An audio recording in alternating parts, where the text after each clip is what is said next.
Alright, let's give this a little bash then, shall we? Everything should be up and working. The microphone should be doing what it's meant to be doing. Just make a little adjustment here before we turn this on, because we should have everything working as planned. What's good? What's poppin'? How's it going? It's cup time. This one's going to be a bit more relaxed, but a lot of people have been asking me to cover this game, especially in the Discord, so hi. I'm going to be covering this one, I guess. I kind of said I would do it in the last stream anyway, just depending on how things went, but we had to sort of go on the last stream, so I figured, and thanks for that, we might as well do this one. How you doing, Scott? Nice to see you. Yeah, the team is a bit strange, I will not lie, but then again, it's a cup final and there's a very important match coming up, so it makes sense to have a lot of our key players kind of rested and fully fit for the next match. But there are a couple of key players that feature in this game, and a lot of the kind of tactics that I thought we would kind of work into this one based on what I was saying in the last game, a lot of it has came in fruition, because like I said, I thought Ralston would definitely get minutes and pretty much we would rotate anyone in that didn't necessarily fit in with the plans at Bayern. Of course, with the exception of probably like Maeda and Kuhn, because they both start the day, but it's more so that Ida can get a rest. That's why Maeda's starting up front. And again, we'll touch on them just in a minute or so, but we like to give people a little bit of time just to get in here. How you doing, Gene? Nice to see you. And likewise with you as well, James. Hello to you as well. Let's get it done quickly. It would be nice. I mean, this is, like I said, it's a very straightforward thing in my head, but it can change, right? You know what I mean? Like, there's always that kind of potential that Raith can surprise us. They have that ability to kind of do some damage. They're not in the fifth round for no reason. They're still a very respectable side and they can cause damage in a lot of ways. So we have to kind of keep that in mind. From what they're saying in the pre-match anyway, the kind of key player is their striker. I think his name's Gullen, if I can remember right. And again, I'll look through the lineups before we go live anyway. I was more kind of focused on ours because of the sheer amount of changes. Nice to see you, Loz. Hope you're doing well, Chief. But yeah, I mean, I like the way that we've set up. I don't think it's a bad side. I think the fact we've got McCowan and all that getting in, getting minutes, getting Paolo in for fresh minutes and all that as well is always nice to see. You want to kind of rotate players in as much as possible, especially for cup games, especially ones, again, that you know that you're predominantly quite clear favourites in. I mean, I don't want to disrespect Raith or anything like that, but it's not as if they kind of came into this game with the expectation that they're going to be challenging us in a very comfortable way. I was watching that game, Stephen. It was very confusing. I felt really like half-hearted about it, you know what I mean? Because it wasn't a really good Spurs side. They did not play that well at all. I know that Son had that chance that came off the bar, but that was literally pretty much it. That was, yeah, genuinely like the only half-decent chance I think they had. But Liverpool deserved that one 100%. And it's going to be a good final, by the way. Like, Newcastle and Liverpool is going to be balling. You've got two of the, like, I wouldn't say two of the most passionate. I'd say Newcastle's definitely one of the more passionate ones, but like two of the loudest, I would say, that are going to be going into this one. Nice to see you, Caden. Hope you're doing well, Chief. Hello to you too.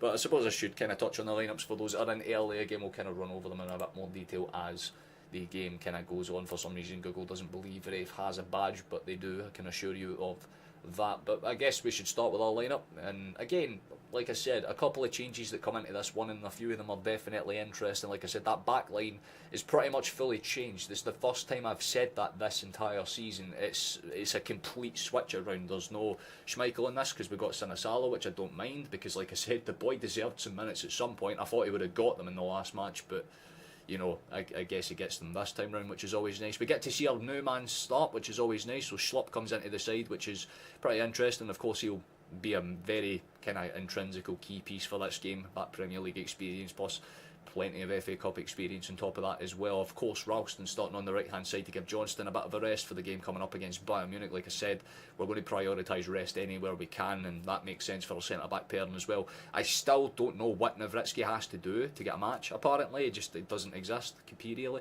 but it's Murray and Scales that start this one. I don't mind Murray too much. I like the idea of getting some youngsters in there, but you know, I feel like he would have been more of a substitute type of change. I feel like you want to at least get one or two goals on the board, because if you're not starting a cohesive unit at the back, you can get caught out, and that's the slight concern that I have, because these four at the back have never played in a match, and I'm pretty sure it's the first time a few of these guys have probably even like played in the same part full stop. And I know that Murray and Scales have had like brief moments and that's about it, but the rest of them are pretty much, you know, unfamiliar with each other except with Ralston and Scales as well. But the midfield, I like McCowan's pretty decent, you can't really complain about it too much. McGregor's pretty decent as well. Bernardo, can't argue with it. It's pretty much the midfield that I called that we play, just a rotated one where we kind of fit in players that we need to, and again we'd bring on changes if we kind of need them. But Yang and Kuhn start either side. Of course, that it says this, but keep in mind Yang will play on the left, Kuhn will play in the right, and in the middle is Daizen Maeda. But this could be a system where we kind of experiment, because again, you can actually technically use Kuhn as a striker as well, so you might actually see Maeda and Kuhn rotate. You could see Yang rotate in amongst them as well, which would always be quite an interesting one. So I think there's definitely a possibility for some interesting attacking scenarios for us.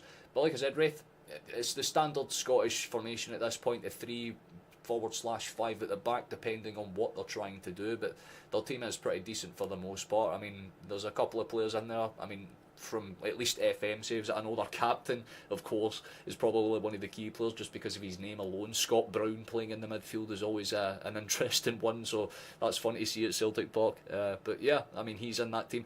I know Ryan Matthews as well, very, very solid baller, can't really complain about that. But I'm pretty sure the guy playing at centre back, number 3, is Liam Dick, but I can't say too for sure. But you got Paul Hanlon and of course Murray and a couple of other players in there that you might recognise. And like I said, the key player that they'll talk about today, the one that I've kind of just had just a wee bit of view, this man here, Gullen, he has been pretty good for Raith, and apparently the kind of player to watch in this one, because apparently they can cause a lot of problems the way that they set up. And at least from the little bits of match footage that I've seen, I've only watched over a couple of the league games and a couple of the kind of cup matches up to this point. They do very much like to play centrally, which is a bit of a surprise given the formation that they run with, but they tend to use Easton and Mullen as like drop-ins, if that makes sense. So they tend to actually be more of a flat pack, and it allows like Stevenson's and Doherty, I should say, out on those wings to kind of funnel into space and kind of cause some problems. So it's interesting. Definitely they can cause some damage there, but I can't speak too much for the goalkeeper because he has conceded a few goals here and there. If you want a little look at the benches, here you go. Like I said, we do have, you know, Nowitzki. I don't know what the man needs to do to get some minutes, but apparently he just won't. So, you know, we'll love to see it. How you doing? Flash, nice to see you, Chief. Sorry, I've been focusing on this. I'm just reading out the team sheets now. We'd love to win this game tonight, Stephen. It would be great. Do you think changing the whole defence in the midfield except Callum and taking it? It makes sense, because again, Raith, even if they're playing really good, Celtic on paper, their substitutes should be good enough to kind of get the job done. And again, if you look at the way that the first team's set up, it's pretty much fundamentally still a very good side. Again, the only real change that sort of really surprised me was Murray. The rest of them made sense. You know, every other change was pretty much how I expected this team to be lined up, so I'm not too surprised by that. But again, I thought Nowitzki would have started, I thought Scales would have played alongside him, and instead it's just Dane Murray. So I can't be too wishy-washy about it, if that makes sense. It may, you know, it's fine. I don't think it's bad at all. I think it should be more than enough to get the job done. At least, you know, that's the fucking goddamn minimum. If they don't, then that's going to be a problem. You're looking forward to seeing Maeda through the middle. It'll be interesting to see 100% 7-0 you're going with. I'm not going to go that bold, but I think we should be quite comfortable, especially with the fact that we're going to be bringing on substitutes that are very full strength. Like I said, we'll get them on probably around the 75th minute just to give them 15-20 minutes of fitness, especially for the players that are kind of came in through the window. You know, like Jota for sure will definitely probably feature at some point based on the way that we've got everyone laid out, and I'd imagine it'd be a simple case of maybe get eyed on for the final 10 or 15. We could make some other changes, a bit of left field ones, but for the most part, I think I know what Rodgers is trying to do in the back of his head. Yeah, but you've been watching them due to the... well, to be fair, yeah. I kind of have a soft spot of them because of my FM save. That's the only reason why I know a few of these players, like Easton and all that. I only know them because of the FM. It's kind of stupid, but Raith are in full red and they're getting ready to come into Tunnel now, so this one's going to be an interesting match. I do actually fuck with Raith's kit a lot, by the way. It's quite nice. It's very simple but very effective. Your pals at the game got tickets for his birthday. Well, I hope he has fun out there, man. I hope that's class. Raith this season we've been poor and had a shocking window.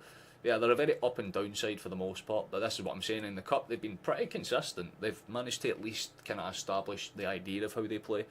But again, like I said, the way that Celtic has kind of came out with this team, it's pretty straightforward that this one should be pretty dead and dry. Like I said, I don't see it being 7 as much as I would like to see it being that much. I think it's going to be a more reasonable though. I think 4 to 5-0.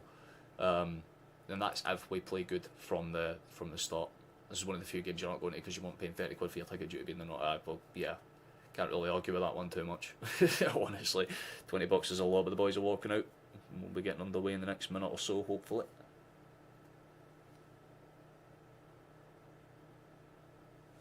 We haven't been to a game since Morton. Oh. Well, that was last season, right? Pretty much, actually, almost exactly a season ago.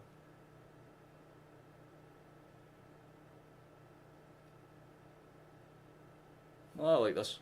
I think this one's going to definitely have some interesting aspects to it. I think if we play as well as we know we can, but this game shouldn't be too difficult or, you know, hard to win at any case and point. You know, it should be very, very fucking straightforward. But again, you never know.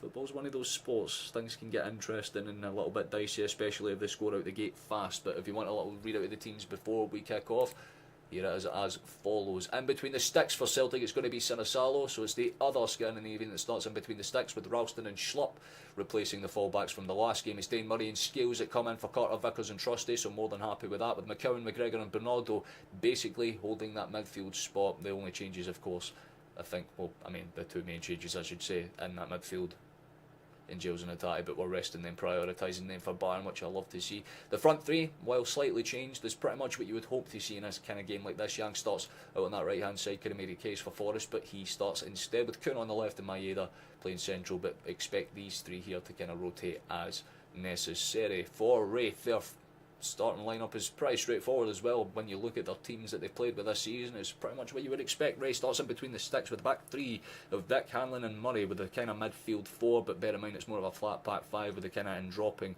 midfield of Easton and Mullen playing ahead of them, but Stevenson and Doherty are playing out on the left and right respectively, with Matthews and their skipper Scott Brown, very fun sentence to say, playing in the middle of them both, and of course starting up front is Gullen, and he should be a pretty interesting one to watch. Definitely should kind of throw up some interesting aspects to this game. But we're about to get going, we're about to get underway.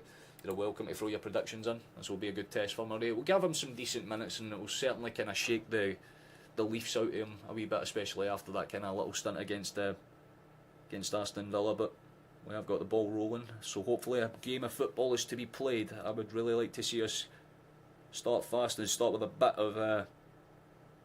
of intensity, especially where we have to. A simple ball back towards Dane Murray, just picks it across. Here's Schlupp, and already you can tell Raith have congressed straight into like a kind of set system. They'll just move across and zonally mark who they need to go with. Thinking 4-0 for themselves, pretty damn respectable one. We should get a good little refresh. It should give you a live update now. A live shot of the feed, pretty deal it. There we go. Fabuloso.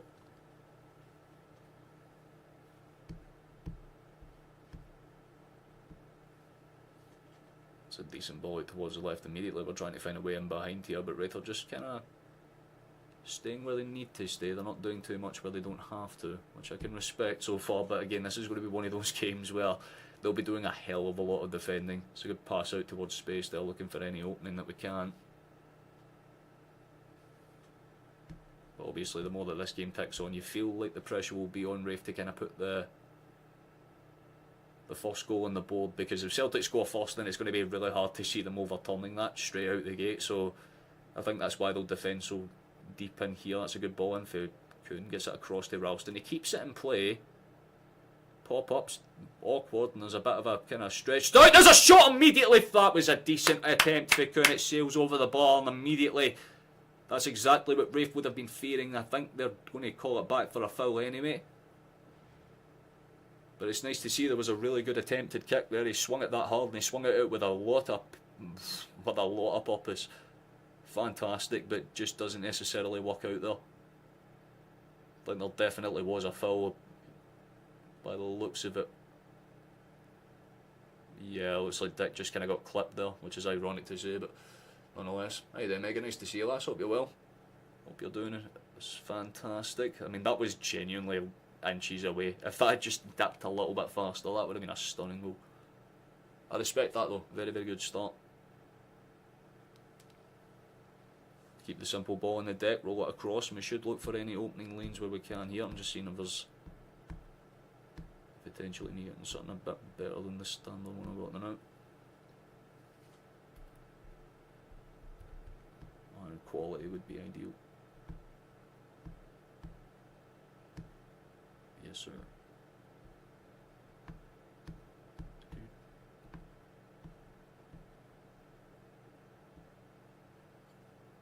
That's actually a really good header up, to be fair. The chase down is on.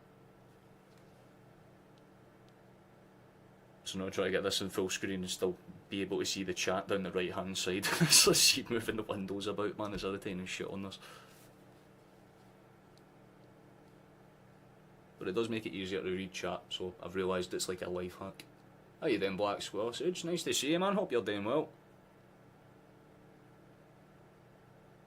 Sure you're happy by the start of the game that we've had so far. It's a decent ball into space, actually, and there could be a bit of a move. Scales is actually looking for a pass into space here. He's kind of cut it back. Schlupp, more or less being a centre mid for now. Raith backed in as far as they can be. Played out towards the right. Good touch inside for the German. Just lays it back safely. You got Murray playing as the anchor, especially towards the back end of that defence. It's a wee bit awkward at times, but we're keeping it stable for now. Raith are more than happy to hold this. Oh, that's a lovely touch. Hold on, chance for us, edge of the area. Has to be a goal. Maeda! It's 1-0, boys. It's a goal. It's a start from the gods, and it's him again. My boy, the man, the myth, the legend. It's Maeda. It did not take long. Raith do not close down the space, and a ball that bounces through lands perfectly for the Japanese man, and he is not going to miss that. Straight into the game, straight into the net, straight onto the board, straight into the hearts. We love to see it. Daizen Maeda makes it one, boys. Lovely, lovely hold up play touch to get it into play. Bernardo manages to somehow funnel it through the space. Give the Portugueseman some credit for that. That was a lovely stand-in touch. He jumps over it and lays it off perfectly. And it rolls perfectly through for Maeda. He is not going to take too much time. Lays it up, rolls it around the keeper. Game on. 1-0. Good fucking shit. If you want to how's the game fucking going, I'm pretty happy with that. I'm honestly quite happy with that. There we go. Goal number 1. We could be in for 2 here. Potentially in for 2 here. Takes a deflection out for a corner kick.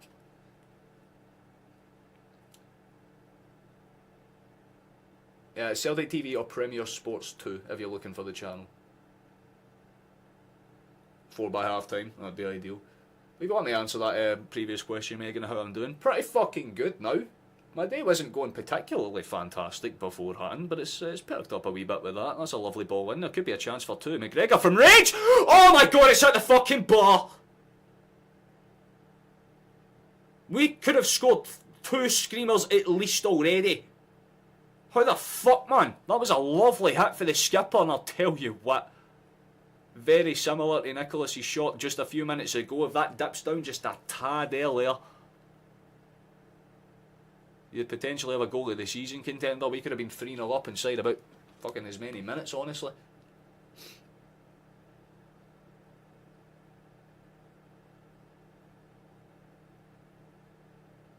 £50 for tickets is a bit ridiculous, man. Makes sense if you're in America, but fuck me, besides that. That was a genuinely good chance, wasn't it? Comfortable first though, not a real bad performance so far. Like I said, Raith did not want to be the team that conceded the first goal, because if they did, it was going to be very hard for them to get back into it afterwards, so... Things you love to see, boys, things you love to see. I'm quite pleased with that.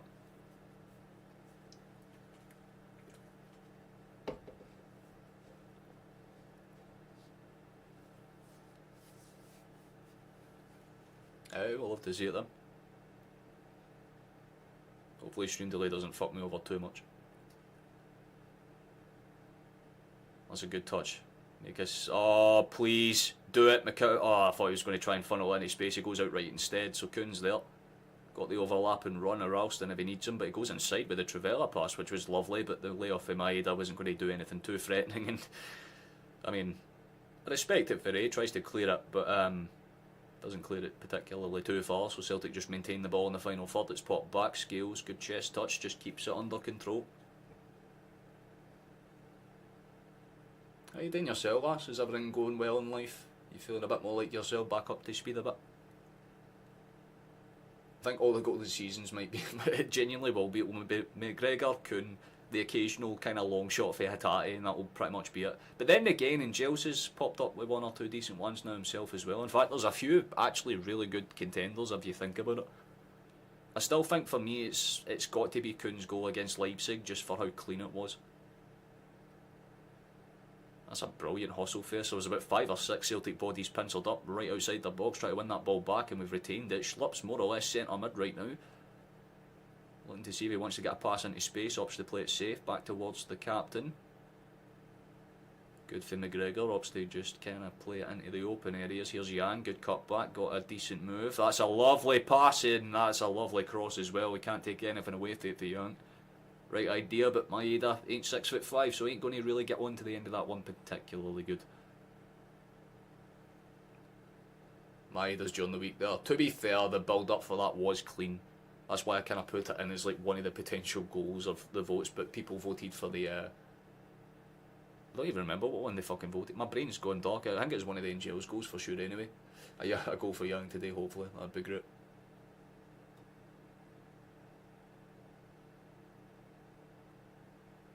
Love to see it, man. That was a fantastic game, it genuinely was. I mean, not for the goal, it was awful. Oh, wait, hold on, our main man's down. I was saying before the game, Garland was going to be a key piece, and he's not fully on himself. He's on his feet. Can't really argue with it. That's what I'm saying, you can make a case. There are so many actually really decent fucking goals. Like, no matter what way you slice it, man. How you doing, Stevie? Nice to see you, Chief. Like, genuinely, it was a fantastic pop. Like, that game had at least like 3 goals. It genuinely would be goal of the season for any other team in the league right now. Where the fuck did I put my lighter? This is like, I do this before I go live, and I'm like, yeah, I've got everything that I need, and then the second I go live, I'm like, oh wait, yeah, fuck. Thing. I'm doing smashing, Stevie. Cannot complain in the slightest, just enjoying ourselves. We're getting close to that 1600 goal, by the way. We're actually making decent progress to that, and that's quite nice to see, honestly. I really need to find that lighter because it's going to piss me off now. God fucking damn it, Kilm, you silly sausage. Focus on the game for now. That's actually a good challenge. You could win something there. Nice. Scales. Colin Skildini play out. Perfect passing behind here. That's what I want to see. Time the run. Oh. I'll lays it back. Yeah, Schlupp is genuinely playing so far inside. He's not playing on the left hand side of the field whatsoever. Very comfortable where he is. That's a lovely touch inside for Dane. That's a really good touch inside for Dane. Manages to lay it off. Schlupp's up there with him. You've basically got the entire fucking defence playing an attack right now. Raith managed to clear the lines just about, but that's about the extent of it. I think it's a throw in for us on the far side. Yeah, we should have had at least one goal that should have stood in my head. I shouldn't have been sent off. That was... I still don't understand why the fuck that was even a thing. Did I... like... oh, it's right beside me. God damn it. Under my ass cheek because it's so fat. God damn it. Right, okay, well, I found my lighter, so that's fine. I can actually spark up, and I was meant to do that at the start of the stream. That's Schlupp. Got my roll up ready. Needs a full season of 40 games with the maturity. Well, yeah, you get maturity through minutes played as well. It just kind of settles you into the system. That was a good touch for Kuhn, but the second one wasn't particularly great. Good hold up for McGregor. Respectable for money. Move it. Scales into space. I like the way that they're linking up between them. You've got Schlupp basically playing as the triangle out front. And we've just kind of played it out because, again, our Raith player's gone down, and I think they'll just be doing whatever they can to slow the game down. I'm not sure if he actually got hurt or anything. Maybe I'll get a replay to clarify what happened exactly, but interesting. Hope you're all having a splendid night though. Likewise with you, Robert. Hope everyone is good. Likewise, man.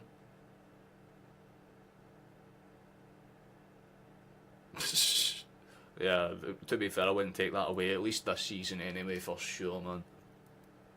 Like, Bayern's a massive game, and either way I'd want to kind of cover that for people here anyway, because it is quite literally the kind of biggest game of the season. Couldn't talk the atmosphere, genuinely. It was one of those ones where it could have been a very different night if it wasn't for fucking Benito. A FIFA 13 absolute, like, that's a blast for the past, man. I didn't even realise until after the game it was the same Benito, but if you've ever played FIFA 13, it's that Benito. Scored an own goal for us. Yeah, looks like they're not in a good nick. He might actually have to come off. Raith might be forced into an early change, a bit earlier than they planned anyway. It's going to be good for money, was a sin bringing him on at the middle of a cauldron in a European game where the result would have seen us fare better in the next one. Yeah, I mean, to be fair, it was quite literally like throwing a sheep into a wolf's den, but it kind of happens sometimes, you know what I mean? It's not as if we're not known for doing that. We've done it before. Dundee game was excellent, hoping for a similar score tonight. Well, we've started as we've meant to go on. I mean, we've started off fantastic. We've already hit the bar. I mean, Kuhn had a fantastic chance inside the first, like, 90 seconds. When we scored a very, very clean finish. We had, the assist for Paulo was fantastic, and the finish with Maeda was nice, and then like a minute after that McGregor hit a cracker for range and it just dinked the top of the bar, so that was a little unlucky, but it's been one-way traffic and one-way traffic alone, and there's another ball into that dangerous area. Young tries to force it through. He was up against two of them there, so I respect the fact he tried to hustle. I don't know what the Raith player's doing there. Interesting. The ball over the top was absolutely lovely for Schlupp as well to get that one in behind. Did I fix that, or do I still need to like open this to check? I think I fixed it. Just make sure there's no lag delay or anything when I do that. Well, it's like Raith are going to just send this one as far forward as they can. Good header up, Kuhn returns it straight to send up. It's going to be a pop around battle. McCowan wins the first header, Maeda wins the knockdown. Good hold up for Ralston, but he's under pressure. Does brilliantly, the big bricky. Love to see it, sir. That's using your physicality in all the best way possible. Backs his man up, gets the ball away, and Celtic retain possession. That's fantastic all round. Oh, and Paulo manages to peg out a little bit. Just, that is fantastic. Manages to like pick his spot, goes straight through the legs of his man. That is fantastic, but he gets decked. I mean, it was kind of, you know, tit for tat. The guy was like, well, yeah, you can get the ball through my legs, but you ain't getting anywhere near past it. Ball's played out straight away though. Young's got it, edge of the area, opts to step inside, lays it back towards Scales, cut across for Murray. Seems to be settling in quite nice to this game so far. Lovely pass back. McCowan does well to hold it up. McGregor switch to Scales. We could look for open options here. Good step out for Dockery just to make sure that there's no easy route in behind for Schlupp there, but they need to kind of move across. Good tackle, good steal, brilliant feet for Raith. That was genuinely nice for them. Ball over the top's decent, but Schlupp just steals it back and he's going to break down that wing. First time we've really seen him attached to that byline this game. Played into space, lovely touch. Tries to force a shot, McCowan. I do respect it, but his first touch was maybe just a tad too heavy to set himself up for a really good one. But again, Raith are at 6s and 7s trying to defend. Very confusing at what they're trying to do there. They need to step out faster, because the more that Celtic do this, the easier it is to just walk up yard by yard. But we've just given the ball away for a very silly pass. Goes out for a throw-in in Raith's favour. Kuhn's reaction says all he needs to know.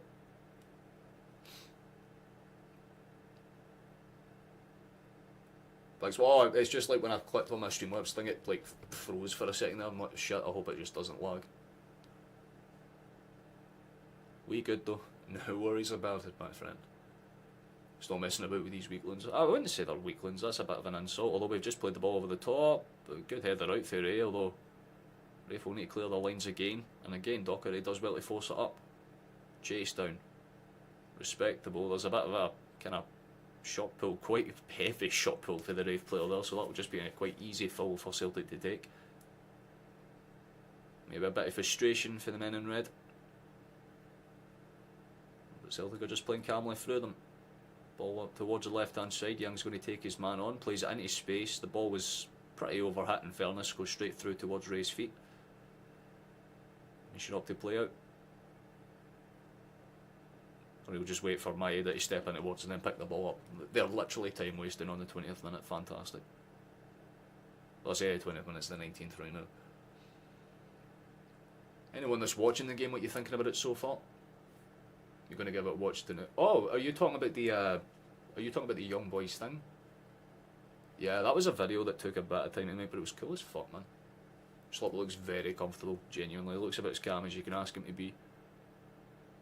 You can say that about everyone. I mean, even Murray's taking balls down on his chest and just laying them off as calm as day.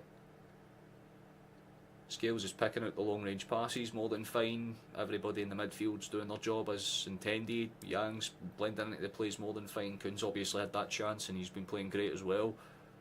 Maeda's obviously scored his goal, so you just know that man could probably play anywhere and give you a decent performance, man. You could put him in between the fucking sticks and he'd still find a way to score a goal. Kevin does give the ball away though, and there's a chance on a break. Good hold up for Easton, lays it back. There's a potential chance there. Matthews has to play it safe. It's a bit of an awkward bounce around though. And Celtic just retain the ball. There's no easy run lay off there, so Slop has to step back across his man to get that one. Scales cuts it across for Murray, and we should build up and go again. Raith will not step out unless they absolutely have to, so give them credit for that as much at least. And there's that another kind of half-assed long ball over the top that's not really going to find anyone. I think they're too used to having Jota or Maeda on that wing, and you have that pace in behind, but Young's a bit more technical. He's not going to be able to put the bundles on to get to that. Even if he had the pace of Maeda, it would have been a bit of a toss-up to see how close he would have got.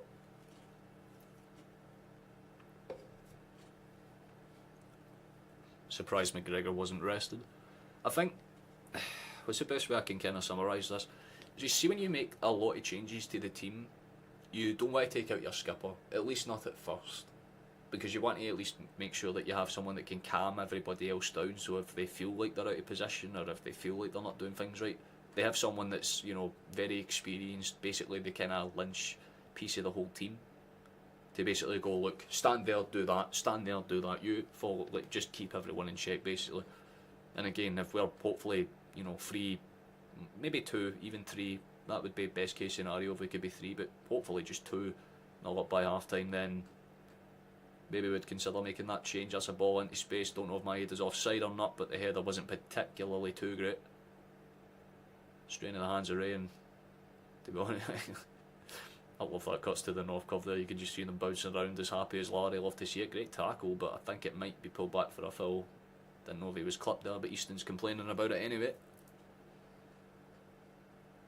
It's just a safety precaution, that's what I'd put it down to.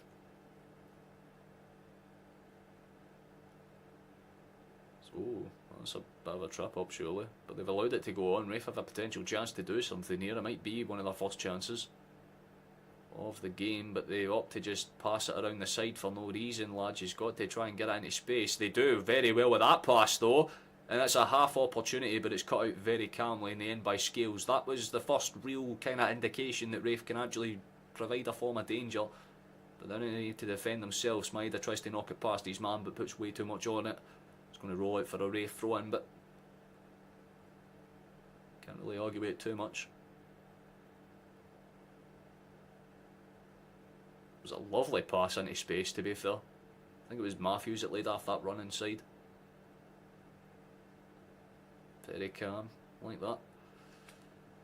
Well, Dick's got his hand on a ball, which is a sentence I never thought I'd say. He tries to throw it into space, it's kind of popped out quickly, and it's another Raith throw-in in terms. Slightly dangerous, slightly, very minusculely.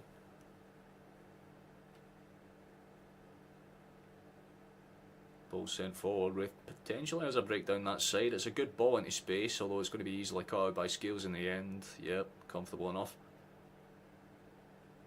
Schlop has it, pass into space, good for McCowan, just holds the touch up, should go back across.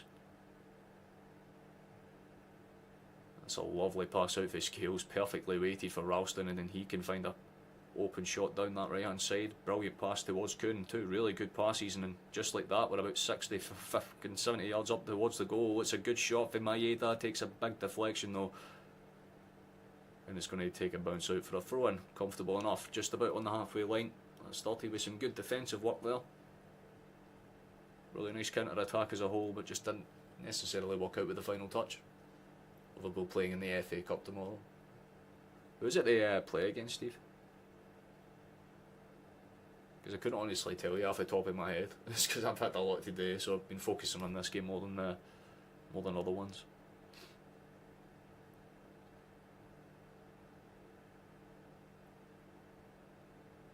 Decent enough, played into space. That's a loose pass. Raith have a break chance. Does Willie hold it up and sends the ball forward, and I'll tell you what, this could be an opportunity. Raith have a shot, and it's a good save for Sinisalo. Doesn't have to do too much except kind of tap it around, but again, shows exactly where the danger can be. It's a shot from Mullen that just about puts a wee bit of pressure on the Celtic keeper, and it's a comfortable save in the end, yeah, like you would expect him to get to it, but it was a well placed shot. Nothing wrong with that whatsoever.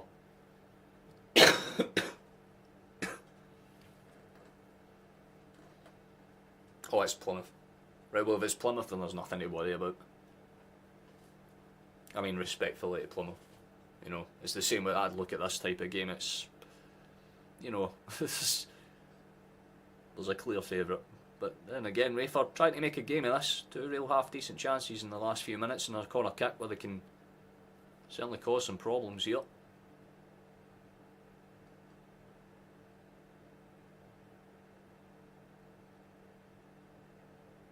Taking a bit of time to set it up, but I think they've eventually got ready for it. Here we go. Corner kick, swung in over everybody, palmed down by Sinisalo, not necessarily cleared away. McCowan goes down under the pressure, but the referee waves play on, which is honestly the smarter thing to do there, because it allows Celtic a chance to break with the bodies that they have. Schlupp loses out, doesn't particularly pick the smartest pass there. Decent pop out towards the side. Schlupp puts a bit too much power on that pass, but well dealt with by McGregor. Cameron controlled under that pressure touch. Played out towards Ralston. Ball into the box is pretty respectable. It's going to take a heady clearance off of the back, I think. Oh, I like that idea. It was good for Jan, but it doesn't necessarily work out. Ball completely behind. Goal kick. Okay, lads, I want the first 10 minutes to come back now, please, for my 7-0 coupon. This is why I was saying that I wasn't expecting this to be like a 6s and 7s type of performance. I think it's more of a 4 or 5. Just on the premise that we don't want to put too much energy into this, you know what I mean? Because at the end of the day, you know, 1 or 2-0 is technically enough. I feel like we might put 1 or 2 extra in the second half when we bring on the stronger substitute options. I think that's, you know, what most of our thinking is. So technically the performance is only going to get better as the game goes on.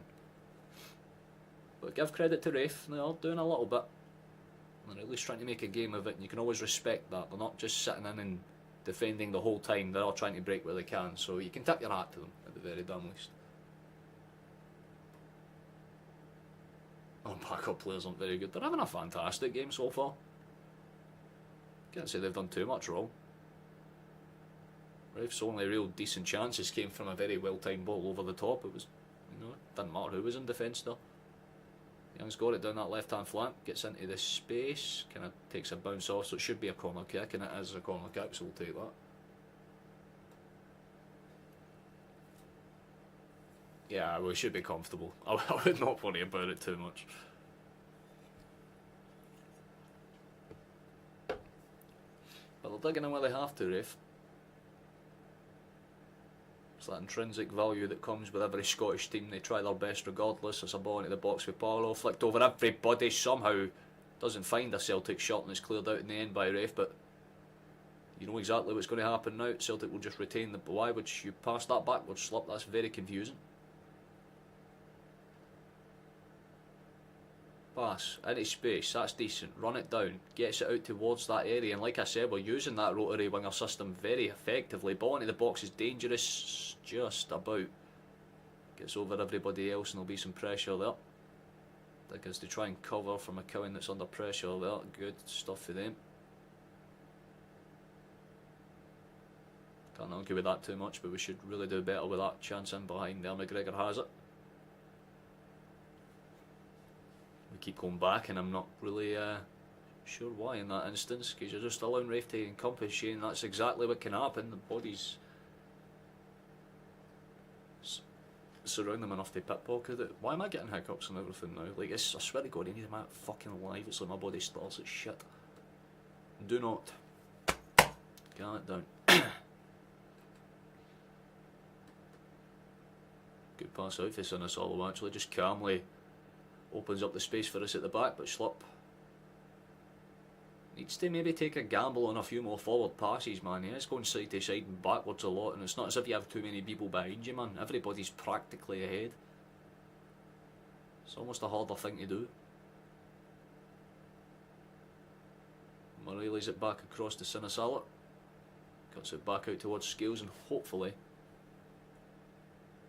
we can actually build up something here. It's like we started fine in the opening 10 minutes and we just slowed down to a point where it's almost a little bit questionable.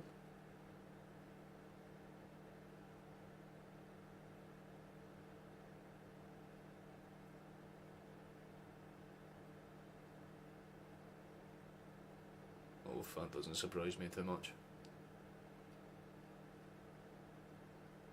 I do appreciate that last one as well, Flash. That's very kind of you. I'm not sure how many likes we have, but anywhere close to like 20-25. I'm not sure how we're doing in terms of viewers, but I know this one won't pull more than like 50 concurrents at any point in time. It's a cup match and it is a wee bit later on in the day. Oh, I like that if Coon tries his best if or not. We're definitely experimenting though, you can say that much, because again, when you've got like Coon and Yang constantly switching in between each other, so it's that rotary winger system that we were using at the start of the season. I know I recognise that. We're definitely trying to expose the space where we can, but it just again adds to the layers of non-cohesion that's already in this team, with all the kind of changes to the team as is. That's a good pass out though, Dane. Plays it in his space, cuts it back across. Should just look for an easy way inside here. That's good for Schlupp. Calm and composed, things you love to see. Decent. Hey, the Infinity Boss, nice to see you, man. I mean, I'm going to presume you have a name change because you're a member, so which one are you exactly? My bad for asking, but nice to see you, brother. Hope you're doing well. Oh, that's a foul. Surely has to be a foul. Yep, there we go. We got one. But 20, I was going to say 25, it's more closer to 35 yards out. Certainly in that territory where Celtic can do something dangerous, have a set piece, but he did catch his man there. Bernardo stepped in just about in time and did well. Now he was going to go into a pretty rough challenge. That definitely gets caught there, actually, 100%. Fair enough. Talking there's a wee bit of a warning sent out to him. We've got McCowan and Paolo standing over the ball. But Paolo's still trying to kind of get his balance back. I think he's just kind of half wobbling about. How do you net, man? Nice to see, man. Who just scored? Dyson just scored. It was well, I said just scored. They scored basically the 6th minute of the game. We're pretty much half an hour more than that through this one, but it was a calm goal. Paolo laid off a lovely wee pass through to him. He just takes one touch, bends it around the keeper, and we've hit the crossbar afterwards as well. McGregor had a really good chance. Coons had a really decent chance as well. We've had some pretty respectable opportunities, but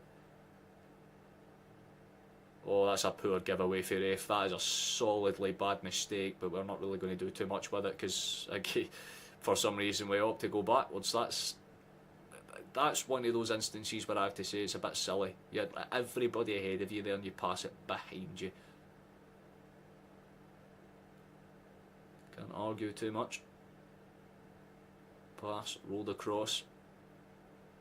Lovely touch for Murray. Should just look for a simple pass here. Don't try anything too effective. That's exactly what to do, mate. Cut it back, lay it off, open up the lanes. McGregor. Very nice. Schlupp has it. Lays it across back towards Murray. Should just find openings where he can here. Just about getting the wee man some touches. That's a good ball out towards space. Jan. Steps past one. Gets past two. Really good feet for him. Plays it across the box. Good fucking pass as well. Still on the outside area of it, but certainly in a much more dangerous position. McCowan should have a shot for range, but he takes a heavy first touch, lays it off for Jeffrey Schlupp instead. Cut back to McCowan. Return to sender type ball. Back in. Schlupp does take a good first touch, but his second's just a slight bit too heavy, and the hands on the head says all you need to know. Should have done a wee bit better with it. Decent attempt, though, can't argue with it at all. Respectable. It's been sensational this season, 100%. Maeda's been fucking class. We were talking about it in the last stream as well, where if you're going by like the top two players, it's a toss up between Maeda and Kuhn. They're the two. There's no other players that are relatively close. You can make a case for a couple of like best of the rest cases, like McGregor and Johnston, but besides that, nah, man. It's just Maeda or Kuhn this season. They're the two that have basically carried us for the most part.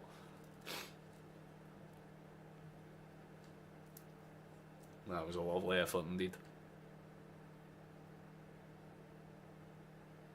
Simple ball into space for Scales. He should look for any openings. My phone's over well, that's fantastic. Like I said, the preparations that I do for these things are always bad. That's a good ball into space. Pop-up's dangerous, has to win that one. McGregor does actually keep it under control very well, actually. Locked ball across the face. Schlupp just lets it go because he knows that Young's going to get there. We've rotated the wingers back into their original position, so let's see if it brings back the original way that we were playing. It's a decent ball in for Young, but again, similar to the one that he played about 20 minutes ago. Lovely intent behind it, but it just wasn't necessarily too dangerous. It's just advertising some of the other games that are going on. I'm pretty sure the draws after. Is it after the Rangers game, or am I wrong in saying that? I'm not too sure. Paolo stayed down. That's not good. I think that earlier challenge might have fucked him a wee bit because he's holding the same ankle that he had contact with, which is never a good sign.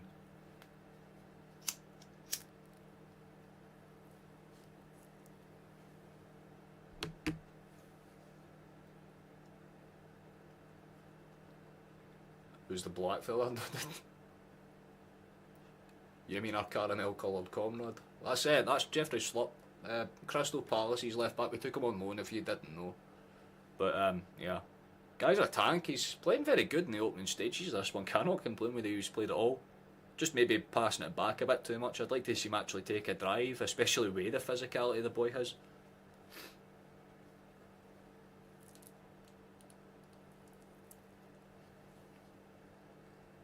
How you doing, SL? Nice to see you, Chief. Maeda's Players and Writers Player of the Year. I wouldn't agree with that fully. I don't think it's set in stone. There's still a good number of months left of the season. Like, if both of them stay, like, you know, clear from injury and they keep playing the way that they're doing it, when this season comes to an end, you could genuinely just flip a coin. Because it depends, right? Maeda has been the definition of consistency. Like, the guy will give you a 7 out of 10 every single time, and if not, he'll give you a 10. Kuhn's one of those players where he'll have 2 or 3 games where he'll be like maybe a 5 or a 6, but every game he's good, he is a 9 or a 10. He's either like mid or he's fucking fantastic, and more often than not he's fantastic. Ball's been sent for, oh shit, chance for Raith down that side here actually. There could be a quick cross scenario. He should have took that way earlier, but he gets the ball in eventually.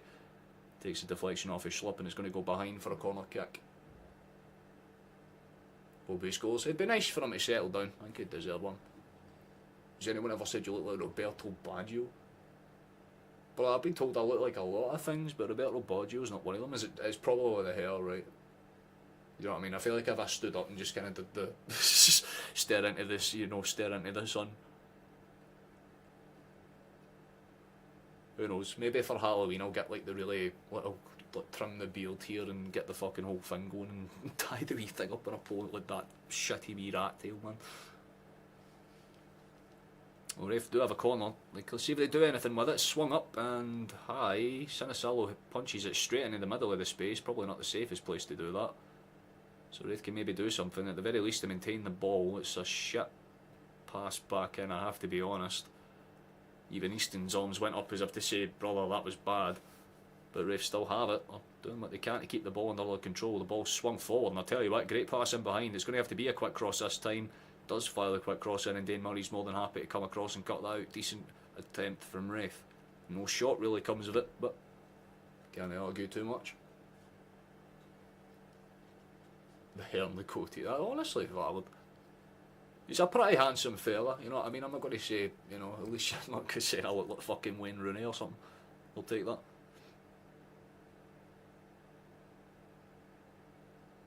Oh, good pass actually. That could have been a trap steal, but decent for Dave to kind of get away with that one comfortably. He's just going to punt it forward, look for any open lanes, put some pressure on Scales. Do not take the second touch, Scales.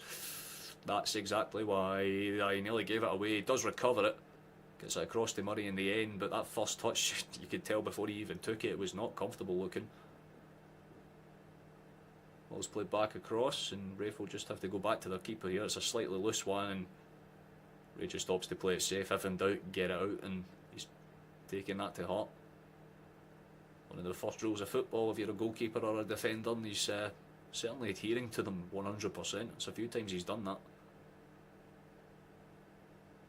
But I think he knows that Celtic are just building up the pressure rather than trying to actually go for the throat right now. We're just sitting and seeing what Raith do rather than trying to adjust the game ourselves. We're very calm about it, and I can't say we played too bad in that sense, but an extra goal before half time would just calm down any potential surprise, last minute fucking goals or anything, because again, football is one of those sports where you only need one shot to turn a game in your favour. And it's not as if Raith haven't done anything. The one shot they had was pretty damn respectable. This constant running power gives him the edge. So if we look like a young Billy Connolly, god damn. I mean, to be fair, also not a bad compliment. It's always between that or like a younger Eric Clapton or some shit. I'll always take being called Billy Connolly. That's a fucking good compliment, actually. I'll take that.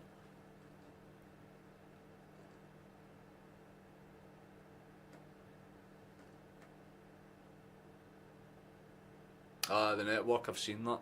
It's funny as hell. I'm so confused by it, but I don't particularly care. I play a lot of offline games anyway, so Plus, again, I have my PC here, so I'll just play Minecraft or some shit bumble.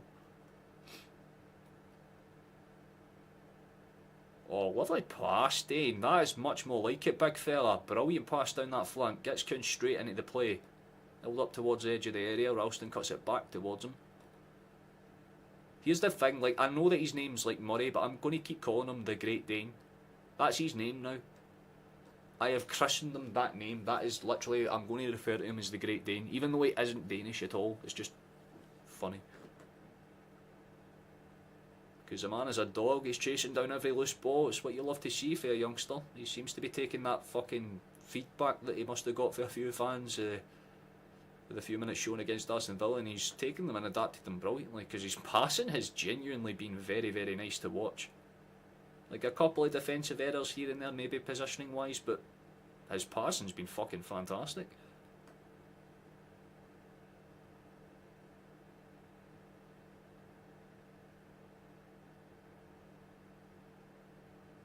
Oh, that's a loose giveaway. That's well dealt with by Raith, in fairness. I think they've learned for the opening few minutes, don't give us a bit of a even half second to get in to cause some problems. I just realised someone subscribed. Thank you very much. We're 9 away for 1600 now. Fabulous, thank you.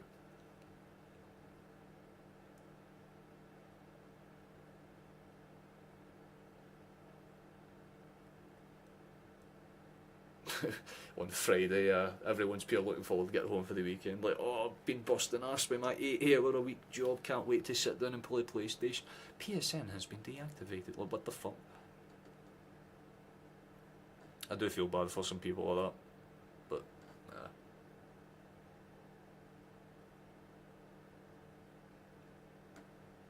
Oh, that's a good ball. Slop! Pass! Oh, a good block, in fairness. Big man hard to get across here. Good tackle for Hanlon. Cuts it back away, and it's a throw in for us instead.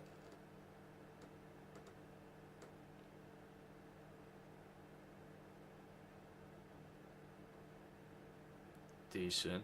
Lovely pass across the face of the box. Let's touch there, but Ralston will just play it safe, go back towards Sinasalo, look for any potential outlets where he can. A couple of players for Raith deserve their credit, 100%. I feel like if you're going to give a few players some decent respect here, I'd say in the midfield, can't take anything too badly away for Robertson. He's been pretty damn fine. Matthews has been fantastic, can't take anything away from him. I would say maybe Mullen as well, actually. He's been pretty good this game for them. At the very least, he seems to be the creative outlet for them, especially up that kind of far side. I can't say they've played a bad game whatsoever, Raith. They're just playing a very conservative style of football. It's a good break into the box. Ball across is good, surely! It's in the back of the net, but I think it might be offside. It is offside. If it was the fucking first player that got in the end of it, I think if Yang was the one that got in the end of that, that would have stood.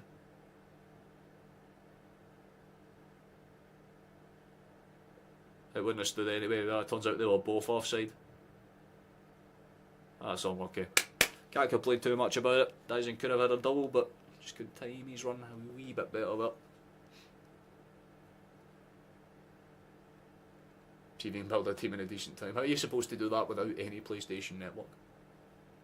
Unless you have a PC, I guess. Yeah, quite literally, it's a yes and no all at once. Excuse me. The fuck was that?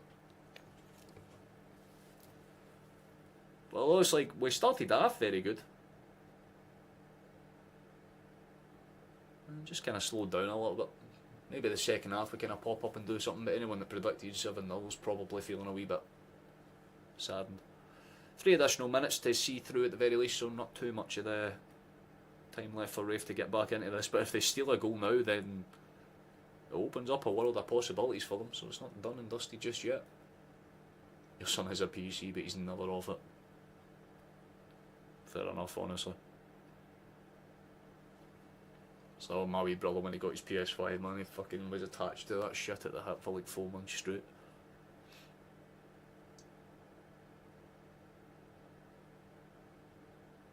Very straightforward and basic, but honest, man.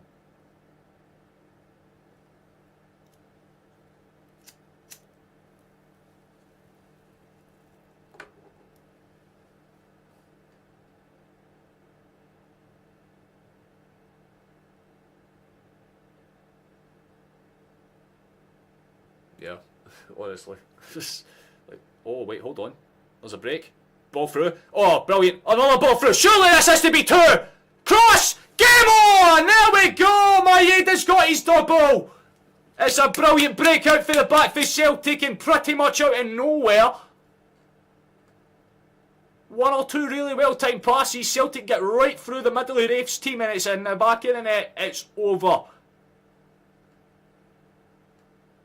That is going to be heartbreaking for Raith, but one of the defenders does not cover himself in glory. He doesn't stay in line with the rest of his boys, so he has to commit to trying to cover either Yang and Maeda at the same time, and it's a well-placed pass.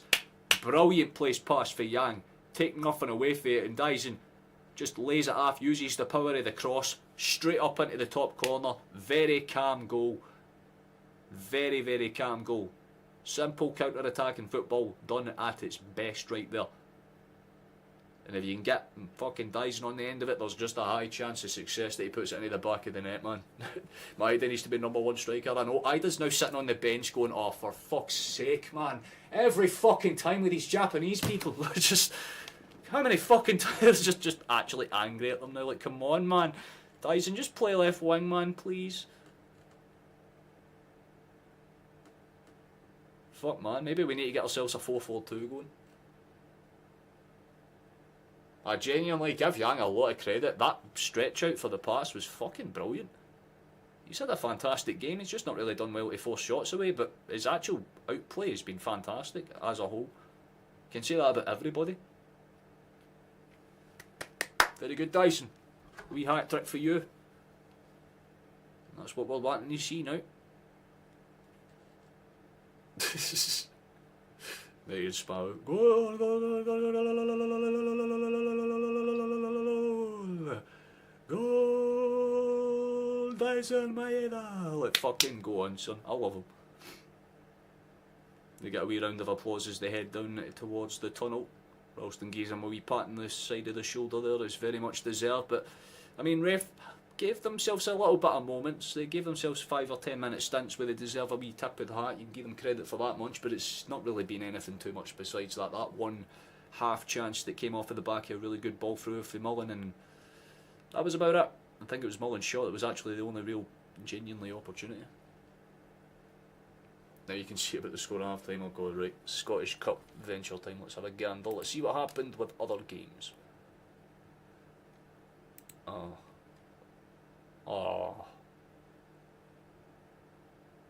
That's heartbreaking. So Johnston managed to steal it right at the fucking end. 10. Let's see. Dundee lost 4. Well, they won 4-0 against Celtic. You'll have to see that. Livingston beat Cove. That was expected. Hibs just about beat Ayr. I did see the highlights of that on YouTube. They scored dead late, didn't they? And Aberdeen and all that play tomorrow. They'll draw it out. Things you'll love to see. Oh wait, actually, see, before anything, I should check because I'm pretty sure they played earlier on. Hold on, I need to go to the screen because I need to check on the other Rovers, my Rovers. Because we either played yesterday or it's tomorrow. Fuck, it's tomorrow. Did we win our last game at least? Nope, we lost in the Lowland League Cup. But that's a cup match, so who cares? Now we play tomorrow against Stirling University. Yay. Okay, fair enough. Off checking just to be sure.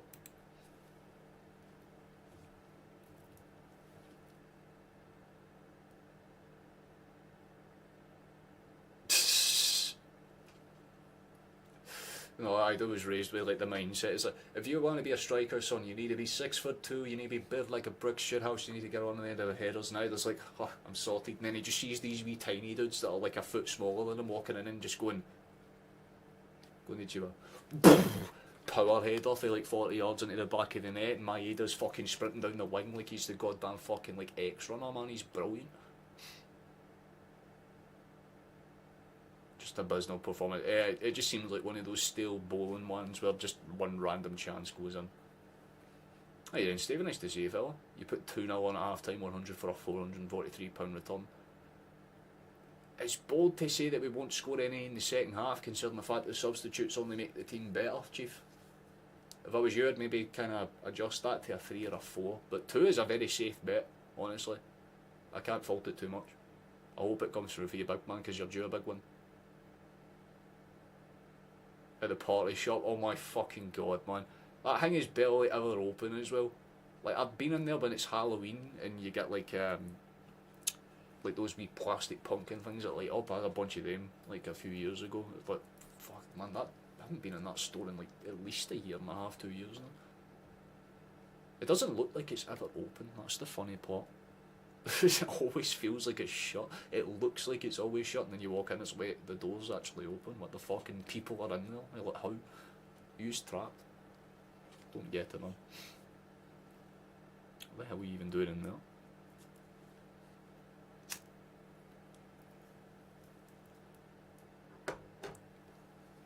Japanese players are all like unique Yogo cards. They've all got one insane ability. Kyogo's was moving, Maeda's is unlimited energy and insane pace. True. Hitachi's uses technical prowess, man. It's like just a fucking episode of Blue Lock, basically.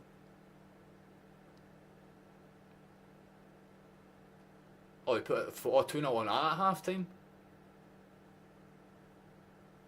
Even fucking better. I totally misread that. I thought he meant he put a 2-0 bet on at half time. I thought he was like, you know, like for full time it would stay 2-0. Fucking excellent work, Stephen. That's like a zoom in and a thumbs up. Hold on. There you go. Fabulous. Good for you, big man. That's brilliant.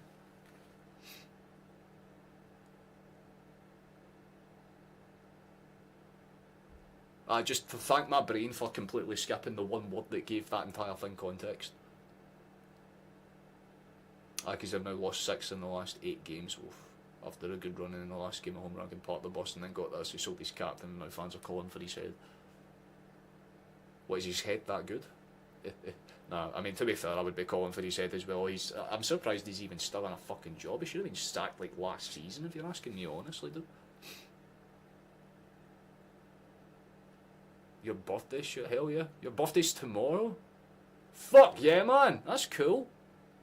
Happy birthday when it comes. That's fucking sick. Yes, things you love to see.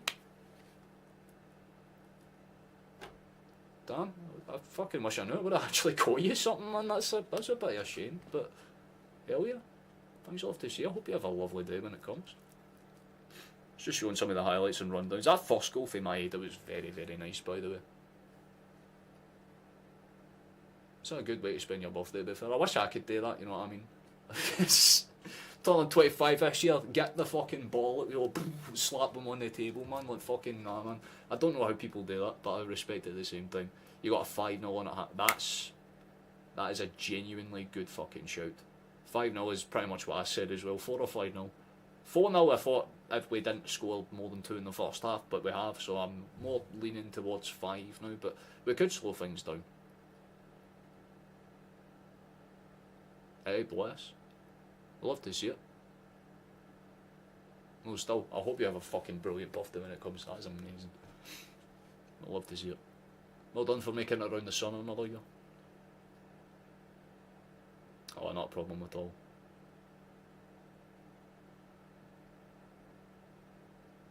It's kind of why we do it, to be fair. It gives people a chance to speak to. I'm surprised I'm not seeing Gaz, because Gaz hasn't been in here for a wee while now. I should probably check in on the fella and make sure he's doing alright.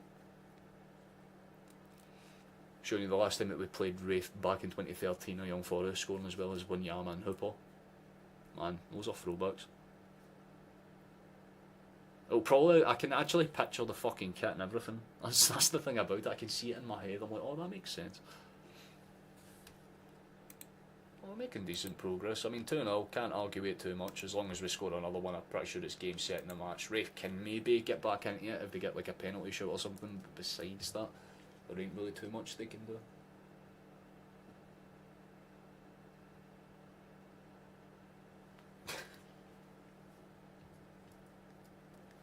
Well, yeah, it's definitely going to be an interesting second half. I don't think we'd make any changes right away. I don't think there'll be a change until about the 60th. Probably about the 65th, I would say. And if we do make changes, it will most likely just to be, again, to prioritise keeping the main players fit. So Maeda, even if he is on a hat-trick, we'll probably take him off. I'd imagine we'd probably get McGregor off the pitch as well. Who else would be a respectable shout to get off at this point in time? Maybe Kuhn. We could take him off. It's always a possibility, right?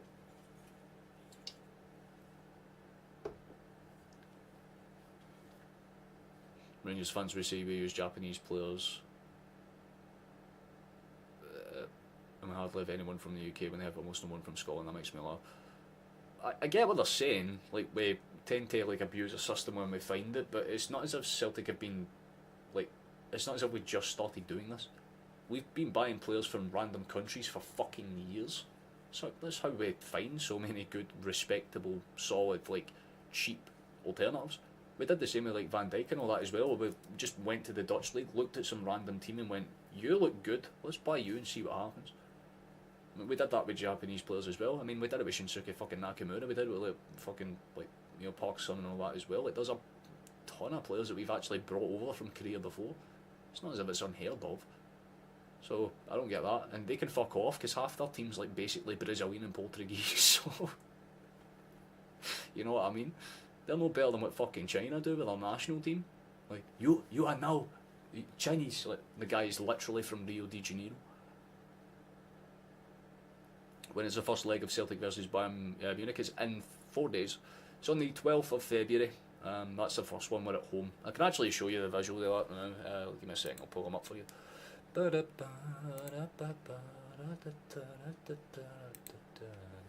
go. That's when we play Bayern. 12th of February, usual kind of kick-off time, as you would expect, but yeah, I mean, the odds are pretty fucking bad as is at home, and we're not even really favoured to do much more. But there's more of a chance of us drawing than winning according to the betting odds so far, so that should give you an idea. We're not favoured to do very much, but nonetheless I'll be loyal for it, even if we get scooded fucking 15-0. It's what you do, you support your team, win, lose or draw, even if it angers me. Yeah, Nakamura. Still my favourite player. I don't give a fuck. Like, see the two players that I literally grew up appreciating? Ibrahimovic, Nakamura. Ibrahimovic more towards my teens, I would say, obviously, but Nakamura as a kid, I fucking love watching him play. Yeah, it's because there's a lot of rounds, bear in mind the play-ins, and then you've obviously got the other 8 teams that get into the draws, and then that's the round of 16.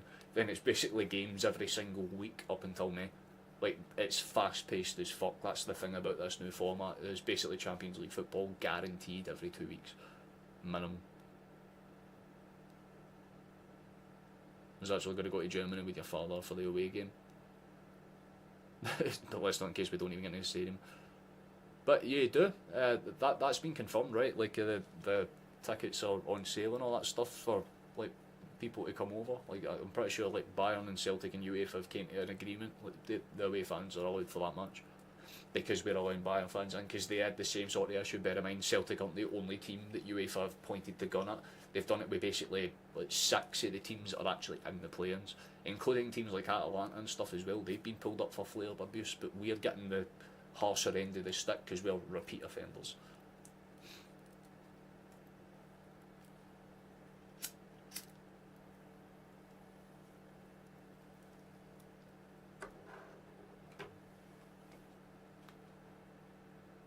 Well, yeah, I mean, to be fair, name me a single top flight team in Scotland that's full of Scottish players. Like, Motherwell has a bunch of players, Hearts have a bunch of players. I mean, Hearts have a bunch of players for Asia as well, actually, off the top of my head, with like Oda and all that stuff. You've got fucking Aberdeen, they're not full of Scottish players.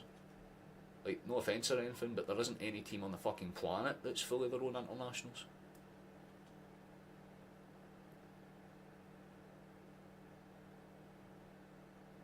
I was saying that to Flash as well, by the way, like when we watched the Young Boy flares go up, and I guarantee they'll get fined for that. I don't even think they did, to be honest. And they were just given a slap in the wrist, and they were basically told, hey, don't do that, small fine. But for some reason, because it's us, they're like, nah man, you're not allowed away fans for a very crucial match, which, let's be honest, even Bayern supporters were like, no, we need the away fans for that. Like Celtic fans coming to our stadium, why would we not want that? I mean, Aston Villa fans were talking about how the fucking atmosphere was the best they'd experienced, just on the premise that they've never heard the away end go up like it did.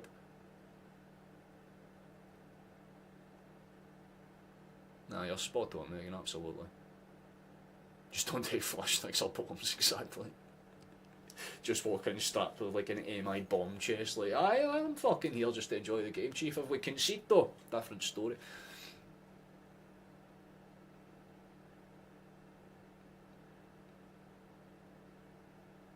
Aye, no, genuinely. I don't get the people that throw like shit onto the pitch. Those people deserve punched in the back of the head 15 times until they forget what their name is. But you're always going to get assholes, and that's the thing. Like, see, what I don't understand about British football, right, is how they ban drinking unless you buy inside the stadium, because people just get pissed in the stadium and then they'll do that stupid shit anyway. Like, what's the point? Don't do that. Don't like pay all that money to go down to a fucking football game just to be like, yeah, I'm going to ruin it for everyone else. Because imagine being that fan and like the only, like, imagine we somehow managed to squeak out like a 1-0 win against Bayern, and when we don't have anybody for the away leg, like we can't take any fans over.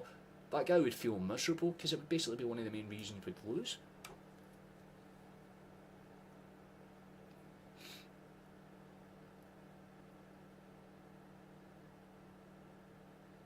Oh no, it's been confirmed. UEFA have confirmed it. We are definitely allowed away fans. But it's on very strict warnings of do not bring flares, do not bring any of that shit, do not even attempt it. You can bring tifos, that is your extent. Do not try anything more. So it's one of those.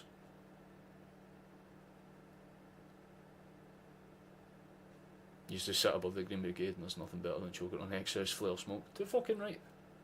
I'm the exact same. I used to sit right above them when I was there with my dad. I fucking loved that shit. You'd be like, oh, it looks like we're making that early change. It looks like Rio's going to be coming on. That seems to be the only change for Celtic so far.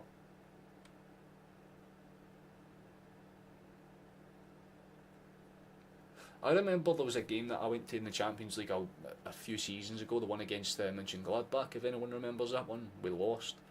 But I remember there was a cunt that set off a flare in the Green Brigade end, and everybody unanimously turned around and looked at him, and then they dragged him onto the stairway and beat the shit out of him, right in front of the stewards.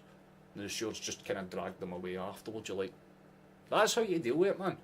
Anyone does that shit, just be like... We can't post any links in chat, KO, but there's a bunch of places you can definitely look towards for sure. If you're curious about channels, it's on Premier Sports 2, Celtic TV, and those are the ones you can use to watch a game.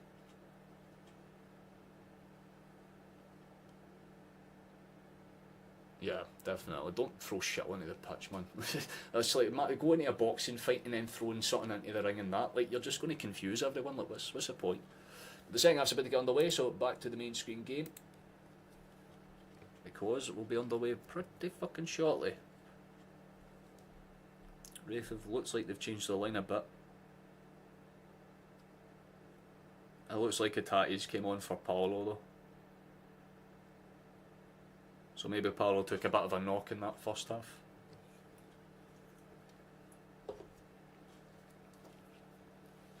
Interesting.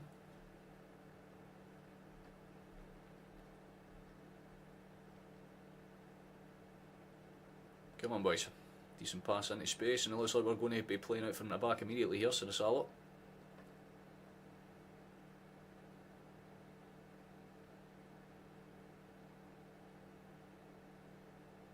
We're not talking about Great Britain, Caden. We're talking about the Green Brigade.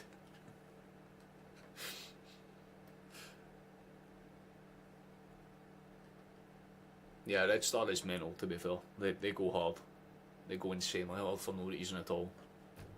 That's just woven into them though. They do that for basketball games. There's a thing about like Serbians and like Czech, let's see those like Eastern European teams. Just as passionate for basketball as they are for what a challenge that was. Brilliant step in for Hanlon. It wasn't Hanlon, sorry, it was the other one. My bad.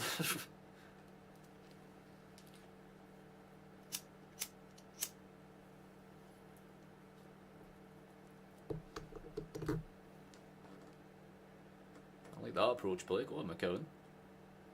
Shimmy it. Nice, that's good for Kuhn. Brilliant ball into space and it's opened up a lot of flanks here. Yang cuts inside. Ball across is good, it's picked up and it's in! It's a goal! It's McCowan! It's only taken about 2 minutes into the second half, but the third is there. It's game over. 100% now. Might have taken a bit of luck and it was a bit fucking comedic with the way the goalkeeper was trying to fucking claw at thin air. Like he was a cat trapped in a cage, but it's in the back of the net and it's game fucking over. Fantastic work for Yang again. His passing across the box has been genuinely brilliant to watch at times. And fair play to McCowan, because under pressure against two defenders, he's somehow able to pop that shot up, and even though it takes a little bit of spin out of it, it's just enough to get it past the outstretched limbs of Ray, and it's into the back of the net for 3. Game over. Yes. We're going for 5! We need it. Let's go. Cannot take anything away for that. Good finish from McCowan. Great ball in for Yang. Fantastic play all round. What was that guy saying that our like subs and reserve teams can't do anything? Because that was a great assist and a great finish for 2 substitutions. I love to see that, man. I absolutely love to see that.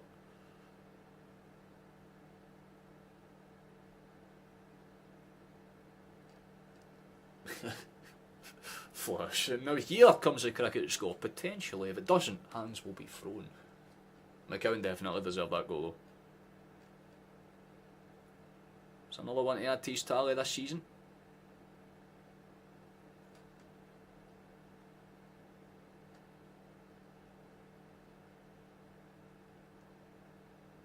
I just think they say welcome to hell because it's Turkey. I'm pretty sure they could say that in any stadium and have a valid case. I'll still say it right now, you're never going to get a better atmosphere, like outside of Celtic obviously. I don't think you can really get a better atmosphere outside. See like those second tier German league games. You know what I'm talking about? Like you're maybe not nowadays because they're actually in the Bundesliga, but Holstein Kiel when they were in the second division, they would set fire to their fucking stadium for vibes every single fucking match day. But like whenever you have those like derby games like St. Pauli and Hamburg for instance, you're always guaranteed something pure insane now. It's a good touch back. Go on, Dane.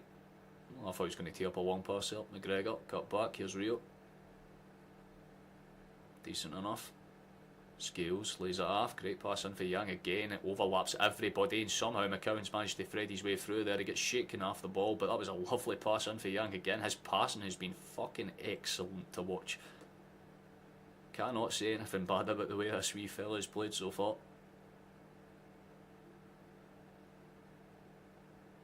maybe like 5'7" or whatever, but he's playing with a presence of a guy that's fucking 8 feet because he's getting towards every loose ball he can. Pass back out to him in the end there, good lay off his scales, cut back towards the Irishman though. We'll bring Dane in, see if he can play it across. Picks a good pass out towards Kuhn, lovely taking touch, has to move it fast though. Put under some pressure there. Step out for Robertson's respectable, we'll just kind of keep it close to hand there. Brown tries to step out to cover Kuhn, very calm, very calm. Slot pass, it looks for any layoff potentially. Simple pass out, comfortable, laid into space. Yang again, fantastic cutter passes. Little passes in behind have been perfect every single time this half. It's had about 4 or 5 of them.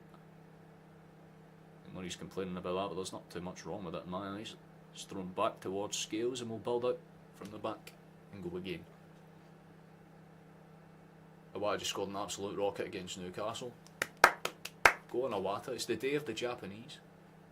Fair play to him.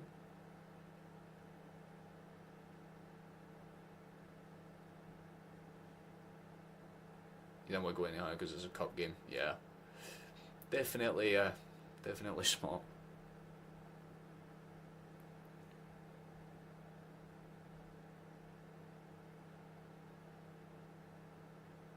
Things you love to see, Willie. Things you love to see.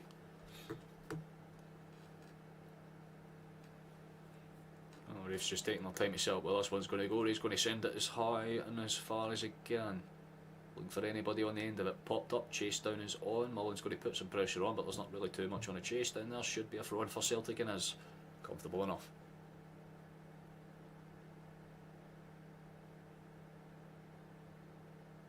Celtic and Rangers have the best atmosphere. Celtic for the best and Rangers for... Can't finish the rest of that without probably rubbing people the wrong way, but fair enough. Still see nothing wrong with Young, maybe he'll prove me wrong. I still see nothing in Young. To be fair, it is a cup match against a team that's a lot lower ranked than you, I guess, in that sense, but he is having a fantastic game. You always give players credit when they have good games.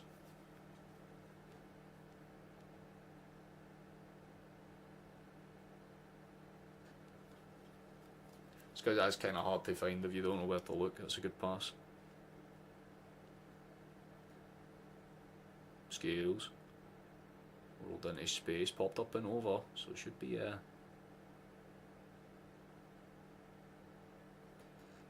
oh, if it's on Amazon Prime, even better. That'll make it a lot easier for people. That's a good step inside, use that space. Rio does use that space, but I'm not sure if he's offside or not. I think he was anyway, and the flag's gone up, so it's been given. This is Young's level. I mean, yeah, to an extent, I suppose, but I mean, if he pops up with 1 or 2 nice wee goals, maybe the opinions will change him a wee bit. Like I said, Yang's probably the weakest winger we have, so it's easy to kind of just pile it on him, you know what I mean? Because it's hard to give Forrest shit, because Forrest is literally a legend, and the other wingers that we have are all actually genuinely just class. Yang's the one inconsistent one, so it's easy to give him shit. But he's not bad, he's just not really what you'd call Celtic starting quality, but he's a good backup option to have for sure, man. He's having a good wee game. According to Jim White, Newcastle is the best atmosphere, and that's coming from a Scotsman, the guy's an Englishman in disguise. I get it, I've been to St James's Park, the place is fucking loud as hell, it genuinely is an incredible atmosphere, but I wouldn't say it's better. Just on the premise of the fact that if it's a Champions League night, I feel like if you put Celtic and Newcastle up against each other, there would be no louder fucking place, regardless. But I feel like the game would be louder at Celtic Park than at St James's. It's just the way the stadium's designed. It is him. He's Timothy. He is just fantastic. Can't take anything away from the way anybody's played, but Maeda, just like I said, he is Mr. Consistency.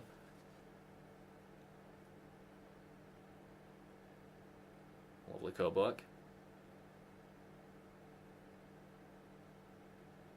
I feel like Yang just has to have something happen that's kind of similar to what we did with Scales, where we park him out to a half decent team, and if we do that, then realistically maybe we get something out of him, but we'd need another winger to sign to kind of stable that out a little bit, you know what I mean? So if we get that fella for Sanspasor in the summer, for instance, then yeah, we can maybe send Young out on loan.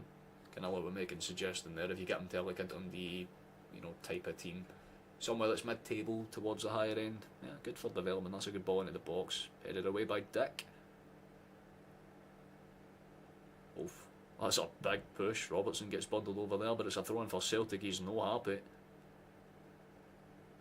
Was a bit of a fair one in fairness. That's a good fucking pass actually. Use the space, Schlupp. Goes backwards. That, again, if there's one little gripe I'm having with him so far is that he does not look to go forward that often. What a layoff touch. What a fucking move that would have been if it went through. Brilliant cut out for fucking handling. Can't take anything away for that one. Could have been something.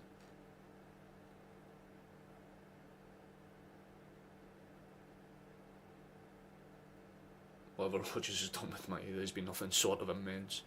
It's a miracle. It's like one of those anime arcs where, like, you know, like the main protagonist is down on his luck and doesn't know what he's doing, and then he finds the perfect mentor. What a ball! Yang! Yes! Get it here! It's in the net. Yang finishes, and it's a lovely goal at that. Go on, Sonny. Deserved that 100%. Silence everybody that doubts him. That's a lovely finish. You can't take anything away whatsoever. Perfectly timed run off in the back of the pass, and the pass was fantastic as well. What a goal that is. Fucking excellent pass. Excellent pass. And Yang times his run spot on. Basically straight up the pitch, man. From right back to left wing and straight in to the net for 4. There we go. He didn't Yang it this time. He yinged it. Just, instead he pinged it, he yinged it. He yinged it into the bottom corner. Let's go, big man. He fucking deserved that.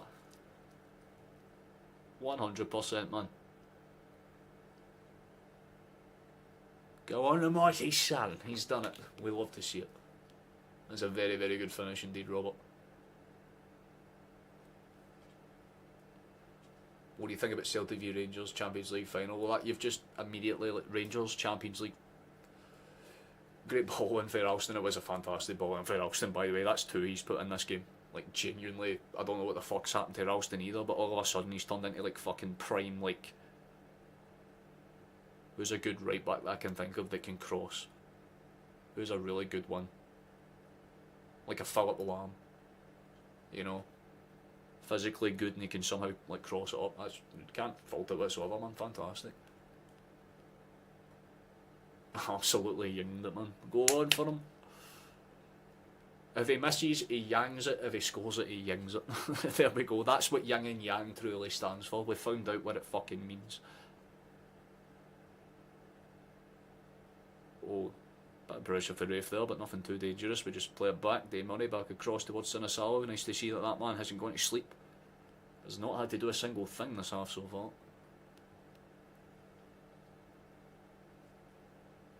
Things you love to see, yeah. Things you absolutely love to see.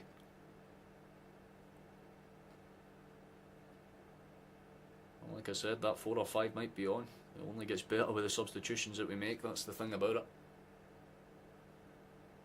Ball pinged across, chase down, on, move, please. Nice. Just passing it around, we're kind of frustrating you if we can. I think I can probably split this up and not miss anything too good.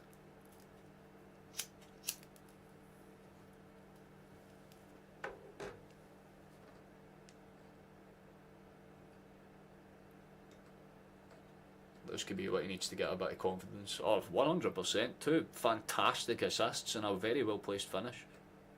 Great all round game. I'd honestly say he has a case for man of the match so far. It really just depends if Maeda decides to pop up. It's a toss up, honestly.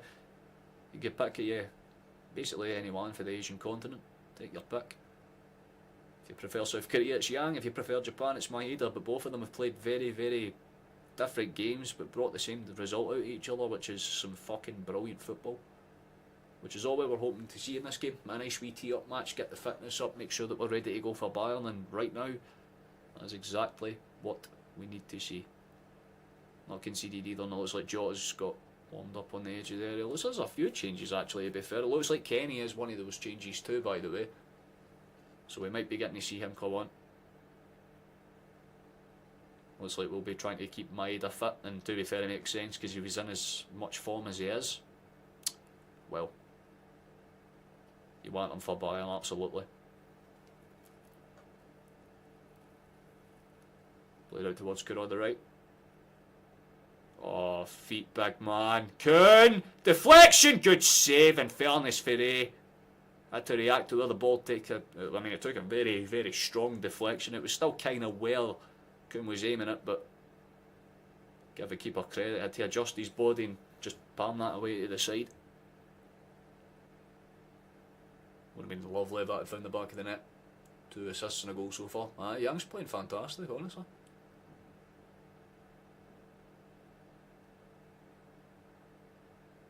And yeah, as Virtual said, if there wasn't a player in them, would they be getting into the team at all? Very fair point. Ball in. Oh, it's headed over everybody. I think Dane's the one that got on the end of the header. Maeda keeps it in play. Fantastic shuffling for the wee man to keep that in fucking check. Schlupp has it, goes towards the side, should lay it off. McCowan, brilliant pincer pass, and it opens up the lanes fantastically for a run here. Get into the box, big man, gets into the box over everybody, takes a big bounce, but it's still dangerous. Ralston, half whipped, kind of cross into the box. He goes down under pressure there and he stays down. Referee doesn't seem interested, and quite frankly, didn't look like a penalty either. Play on. Still getting to his feet when he's eventually back into the play there.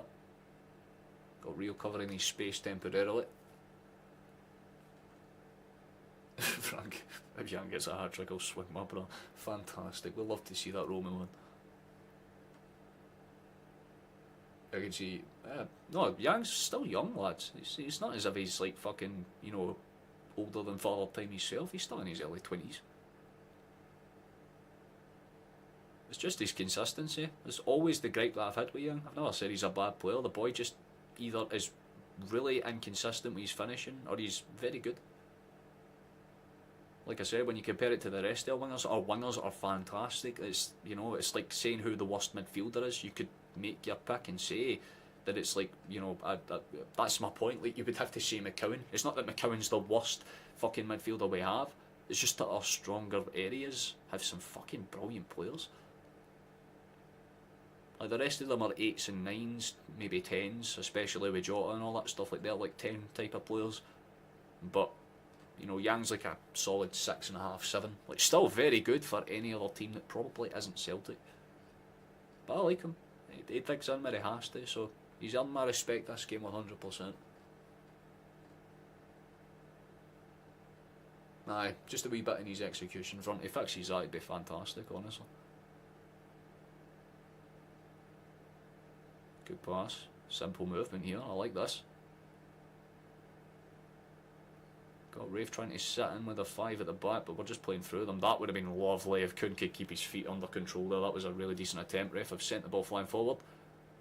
Good hustle in. Decent clearance. There we go. Good shifting. Nice. I want to see how he matched up against a battle there, and he held out pretty fucking well. Give him credit where it's due. Great Dane comes in clutch, baits the ball across the face. Rio's got it on the far side. He's going to be matched up quite fast there if he doesn't move it. Does play it in his slip in time. Fantastic for him, that. Celtic are just playing their game, very calm, very controlled. Raith are trying to step in, put some pressure on, but we're just stepping through them every single time. That is fantastic football, Kun. Lovely step back pass, opens up the space. McGregor switches it over. Brilliant ball for Scales. It's going to be a chase down, headed to the side, and there'll be a throw in for us in a very dangerous area.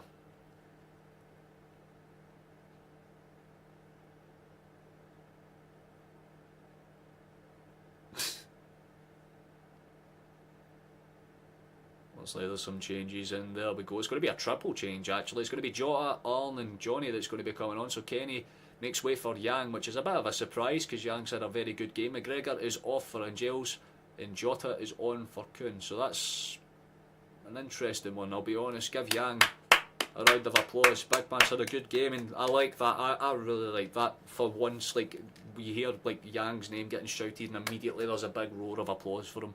Fucking deserves it, honestly.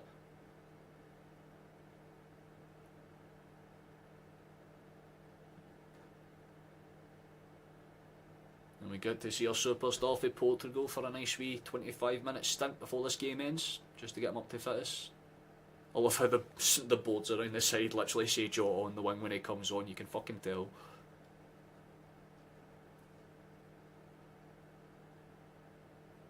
And like I said, the team only gets stronger with the changes, you would argue. But the skipper is off, so maybe a bit of inconsistency in the midfield towards the end of this game, but the changes definitely make sense. Slide across towards Scales. Played in, good touch back for Rio, just keeps it kind of close to his chest there.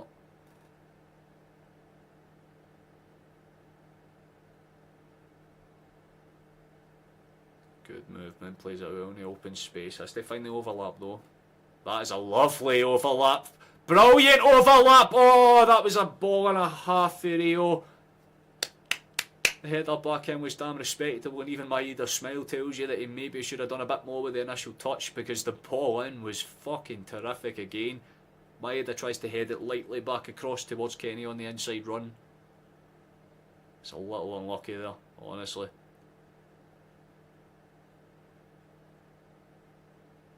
Oof. Showing that Ralston chance back, actually. To be fair, could have been a penalty claiming that. It's Gary Neville. Oh! That's a good ball. Take.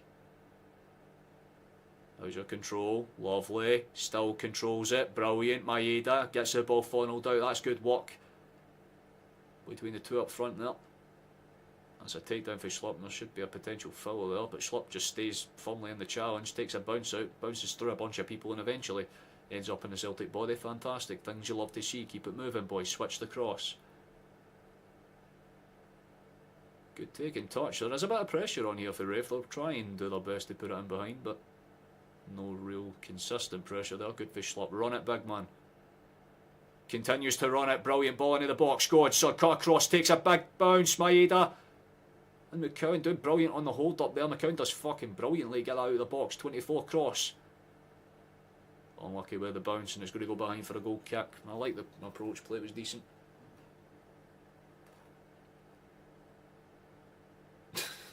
Fair enough, that man. That's good. Same thing with the Water. Yeah. He's screaming that there was a player in there but couldn't get consistent minutes, and he's really getting consistent minutes now, and he's balling. I wouldn't say he's balling in comparison to where he could be though, you know, but he's, no, I see what you mean. Some players just function better in different tactic systems, that's all that is. You'd have your own Celtic TV than Jeremy McCulloch. That's a bit of a shame. Jeremy McCulloch's alright. It messes up my bowel movements, fair enough. Well, maybe that's how I can put that on my CV when I apply to them. As like, I won't make people feel like their insides are vibrating the whole time.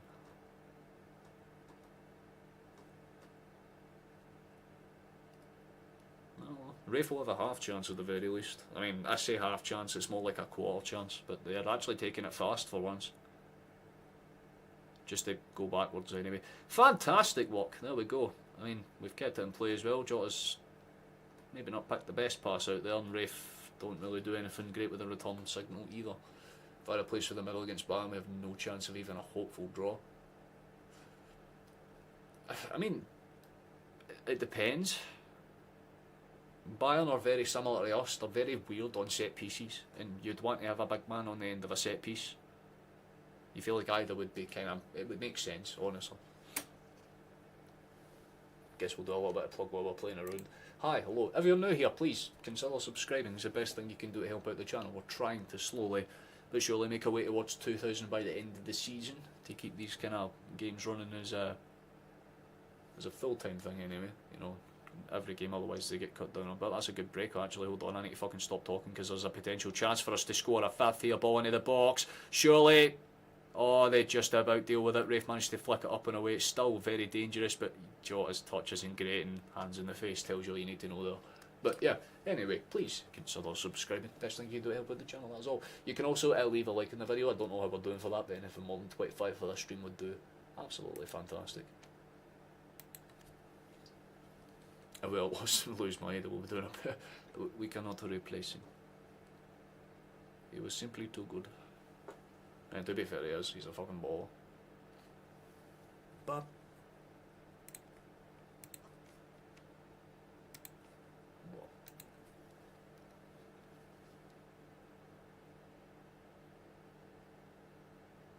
It's fair to say Raith are just kind of playing for pride at this point.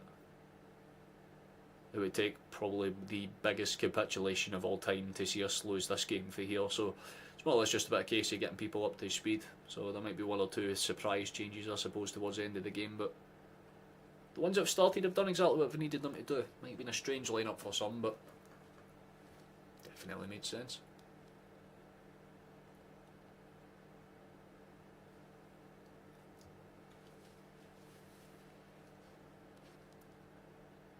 Ah, 100%. I'm not disagreeing with you, Virtual. It's just I'm thinking because of the way that Bayern concede a lot of their goals, it is through set pieces.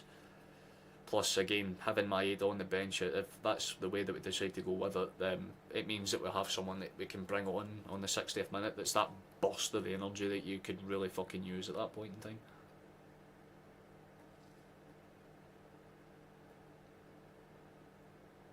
We have a quality future Masters team.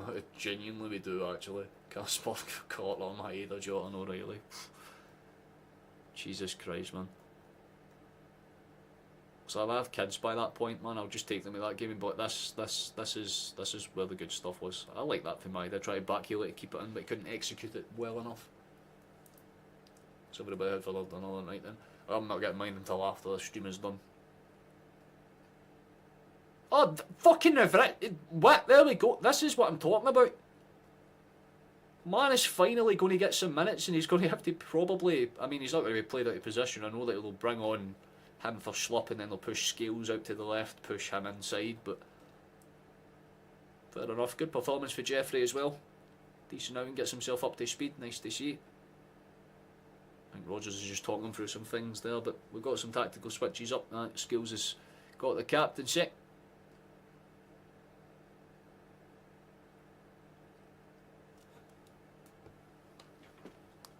Oh fuck, I thought yeah, shit, to be fair, I keep forgetting it's a 2-game suspension. I keep thinking it's a 1 for the game against Villa because he wasn't in that one. Oh, on one more point then. We'll have to start either, there ain't no other choice. That's why it sucks that the board didn't sign another striker, ideally, because we could have a match-up, but...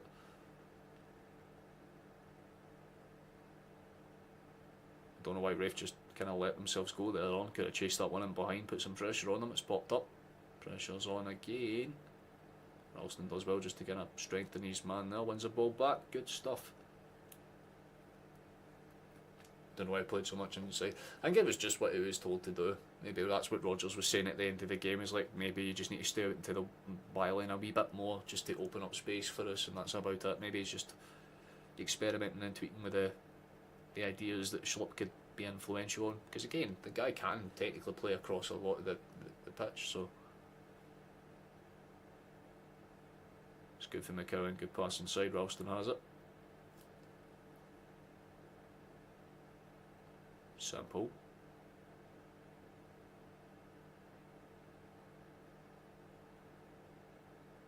Decent enough.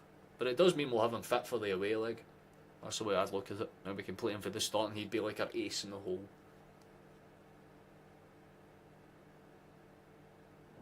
Oh, great touch there, but that first... Scales. No, man, that was not good. Well, the touch to get it into him was fantastic, and then he just redeems it by not putting in a very good touch of his own. Raith have it. Potential break for him up that left-hand side. Run at him, boy. Let's see what you got. Pretty much nothing. He gives the ball away instantly, because for some reason we've got people tracking back that far. That was brilliant for McCowan.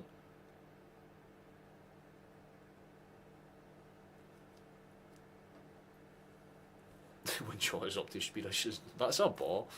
When Jota's up to speed, I send my condolences to the rest of the league. Oh, good pass actually, potential here. Going down, simple ball. Lays it back, bit of pressure on him.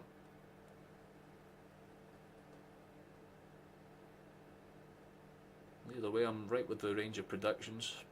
Said 4 or 5. Right now it's 4.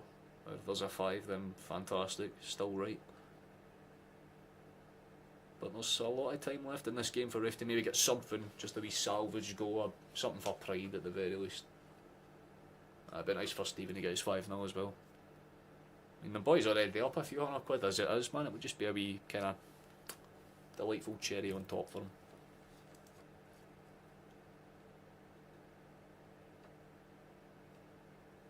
Decent for Rio. Rolls across. Chase down is on. Go on, lads. Engage it. Murray. Long ball forward, and it's a decent one, but getting into that no man's land area where you'd have to be very good at football to get on the end of that before any Raith defender could.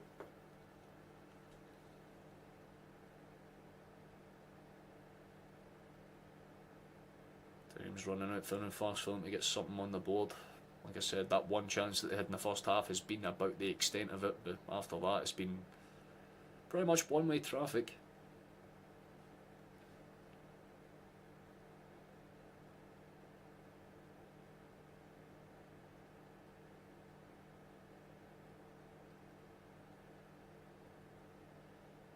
Decent pass, roll it across. Comfortable enough.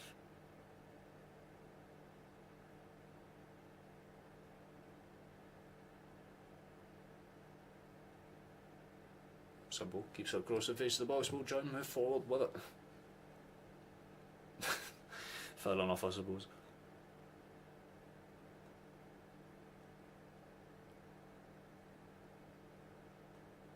Oh, that's a good pass actually. It's opened up a lot of range here. Go on, Rio. What a touch! Oh my god, for McCowan. What a touch that was from McCowan to set up the fifth. That was immense, wee man. Daisy gets his hat trick. That might be one of the passes of the game. What a touching move that was. The blonde to blonde correction. Nothing is better than two blondes. Oh, that is fucking brilliant, man. Oh, the delicacy of that first touch for McCowan. Brilliant. The layoff across the box. Perfect. And Dyson's there at the back stick to tap it in. He gets his hat trick. It's Celtic 5, Raith 0. Fucking excellent goal. That might be the one that I pick. That might have to be the one that I pick just for that pass alone, because you can hear the applause, man. Brilliant run off the ball for Maeda. Brilliant pass in behind for McCowan. That is a cutter pass done perfectly, man. Maybe there's a potential for a 6 or a 7th to potentially happen. I mean, who fucking knows? Oh, well, things you love to see, man. Things you absolutely love to see. Oh, awkward. Not really clear. Raith, they're not even fucking about there. They just get it as far behind for a corner as they can.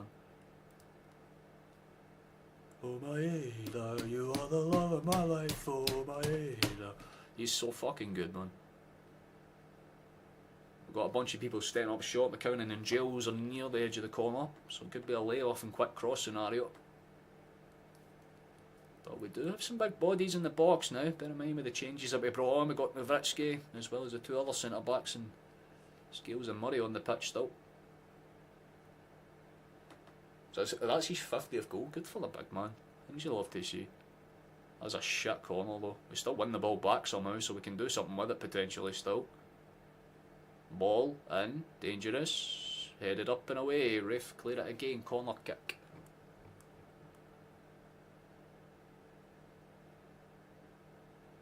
Alright, Stephen has an executive decision to make with 10 minutes left. McCowan, edge of the area, pass back towards Scales. It looks like we're going for blood here. Brilliant ball in. Headed up and away by Raith again, but the chase down just means McCowan can get on the end of it. Scales. Simple pass back into space. We're looking for that kind of final ball in behind. I mean, Raith are practically all camped in inside about 40 yards for the net. Good touch for Scales. Lovely layoff as well. Potential break down that left hand side. Oh, lovely. Scales gets decked. Should be a foul. As a foul. There we go. Pollock's going to complain at it, but I mean, Pollock got rocked. What can you say? Oh, you did cash out. Fantastic, mate. You're up 744 quid. That is very decent, mate. That's a wee fucking week out in Spain. Fantastic. You'll love to see it.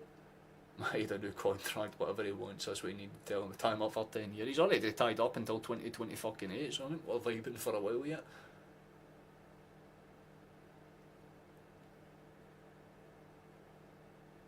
well done, Stephen. Good for you, mate. Genuinely, that's class. Let's see if it was the right decision or no. Ball into the box. Oh, fucking hell, it could have been right away. The keeper had to palm that one up and over the bar. Corner kick for Celtic on the far side instead.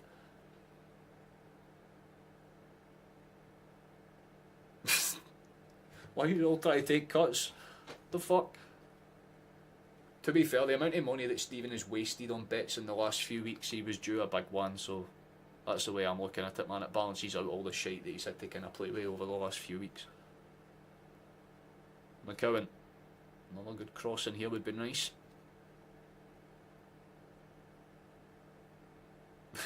That's the thing about it. They were like, can we get that wee attacker, that wee Japanese attacker out of Celtic, the one that's playing really good now? And they just looked at the stats and mistook Kyogo. Like, oh, it must be him. Fantastic. Ties it up until he's out of football. Even after he retires, man, just keep him on the pitch, just as an intimidation factor. That's a weird cross. Oh my god, oh, that was, I love the, I actually really fuck with that heavy, even though the shot was woefully bad. I love that because that's like a FIFA routine. That's something you would see in a FIFA game just to try and test things out. It has been confirmed, by the way, right there, right now. Maeda's been guaranteed man of the match. I don't think there's any real complaints about that whatsoever, considering the fact it's, you know, a fucking hat-trick, but they've just announced that man of the match is guaranteed. It's locked in. Big shift for the big man. You want to see Celtic score so your cash out is valid. I got you, fam. You always thought Dyson was going to be better than Kyogo. To be fair, anyone who's been watching my channel for a long period of time knows that I have basically been Dyson's biggest fan since the moment I seen him do that one big challenge against that fucking St Johnstone defender that wouldn't stop annoying him. Ever since that point, I'm like, he's my boy, I love him, and it's been proven time and time again. It seems any player that I develop an affinity with turns out to be really good, because that's now Kuhn, Maeda and O'Reilly that I've went, give them time, they'll be fucking great, and they've turned out to be like, fantastic. The next player we sign, regardless of who it is, I'm just going to love them regardless, and see what happens.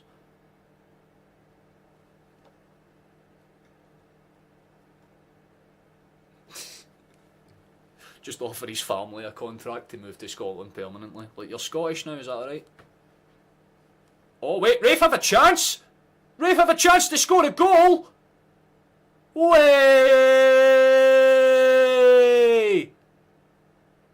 Fucking dumb, and he was offside anyway, that's even worse. How do you miss that, man? 1-1 with the fucking net practically, and you hit it straight at Sinisalo. I love to see it. Bother about missing out on big money. They should have the highlights of the page, and the clinics would sell it like hotcakes, to be fair. I think Giles will score some, will come into play next season like a few players we've had. He's already coming in his own this season, in fairness. Goal contributions, couple of assists. He's been fine since he's came on as well, although he's not really done anything goal contribution wise. But it's just because he's playing McGregor's role right now. He's just sitting behind the other two and allowing McCowan and Rio just to kind of free roam, essentially. I can see why a lot of people love Dyson. My two favourites right now are Kuhn and Dyson, or wingers. Maeda for his work ethic. The man is literally just a passion merchant, and I love him for it. And Kuhn is just technically so good to watch, so yeah, those two easily my favourites right now.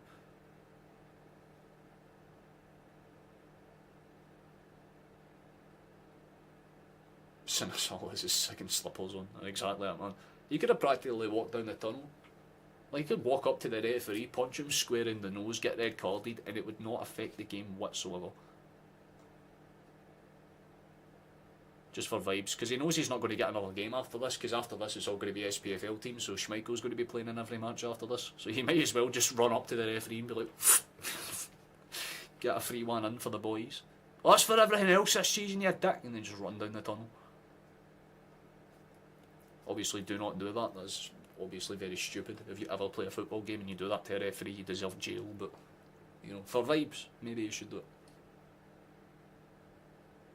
I don't think it's a bad signing. I think 11 million is justifiable for a 21-year-old wonder kid out of the Bundesliga. There's people in England that pay fucking 50 million for that same type of goddamn, like, bracket expense.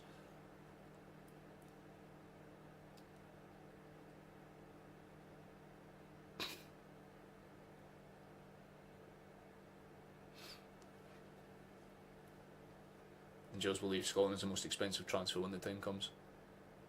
Yeah, honestly, I think he will. Because at the very least, you know, he's young, capable, has a good pedigree, Champions League experience now, international experience as well now, because when he joined us, Belgium decided to pick him for national, you know, football, so he's already added to his value as is. If we sold him at the end of the summer, we could still probably fish about 15, 16 million out for him. We already have made profit, and that's what people don't really realise. Silver linings to a very, very fluffy cloud in the club. Now, it's as fluffy as a cloud it can be, because it's profit no matter what. But it's the fact that, yeah, that genuinely, just as Fandy was about to say, it's like, some of the players that we brought in have been cheap as shit. Like, we got Kuhn in for less than 2.5 million. He's going to go for about 20 plus. Maeda we brought in for less than 1.5, and he's going to go for about 10 million plus. Like, the profit margins when we bring in somebody good is fucking insane. But I don't want them to be sold. I want to clarify. I want these cunts to stay. I want to see us actually build a fucking, not necessarily a dynasty of sorts, but like a team that would actually give a good European run. Like, you could actually look at that team and go, they've got some ballers. Because we do right now, but we just don't have the depth. That's the issue. He's already a Belgian international, made the past Champions League group stage. He's 21 years old with 10 goals and 8 assists this season. He's worth 20 million easy right now. Exactly my point. Like, stats don't tell you everything about a player. Development does. And Ange is, like, what am I saying, Ange? Arne's been developing brilliantly. And ever since Ange has been in, and we brought in those, like, Japanese players and Korean players, like, they've all kind of added influence because we're buying them cheap, selling them on for good amounts. That's why I'm not really too fussed that we sold Kyogo for about 10 million, because, like, yeah, in my head he was worth 15 to 20, but we bought him for less than 2, so...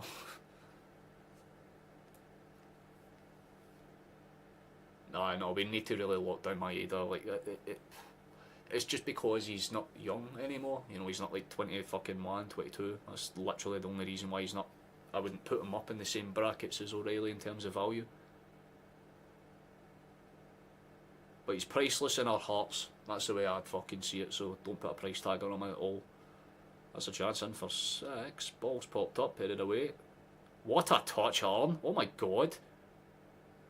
And about 4 bodies, and he somehow comes away with that. That's brilliant. Out to the edge of the area, laid off. Surely this might be the chance for 6. Chip is half-arsed, honestly, for Rio. I can see what he was trying to do, but it wasn't too particularly threatening.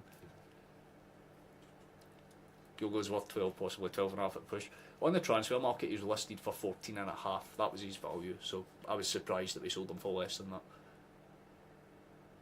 Say, right, whatever number you want, man. He just writes the infinity symbol.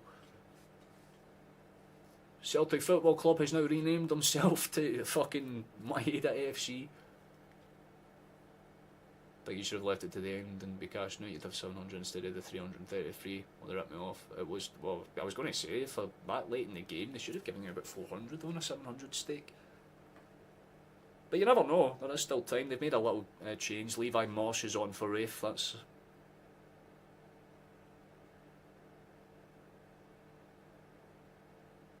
Do you want Kyogo to go?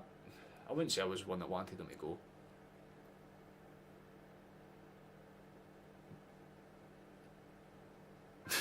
We're Glasgow.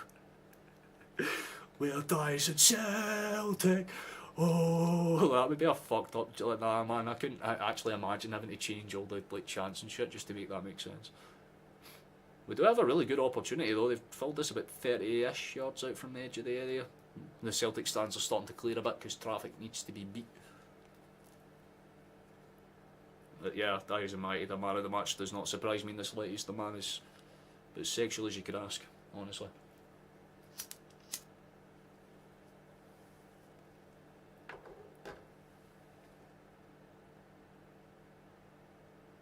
Proud and respectable virtual.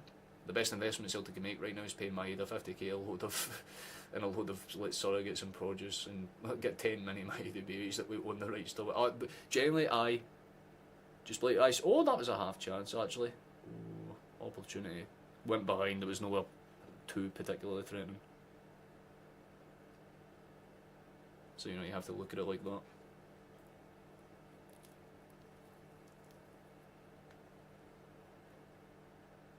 As my mic keep muting, I can honestly tell you. That's full time though. It's a pretty comfortable win. Can't actually Can't argue with it too much, 100%. It's pretty much as straightforward as you can ask it to be. Imagine that, getting Maeda and his missus into a room. Right, see when you have kids, we own them. Sound good?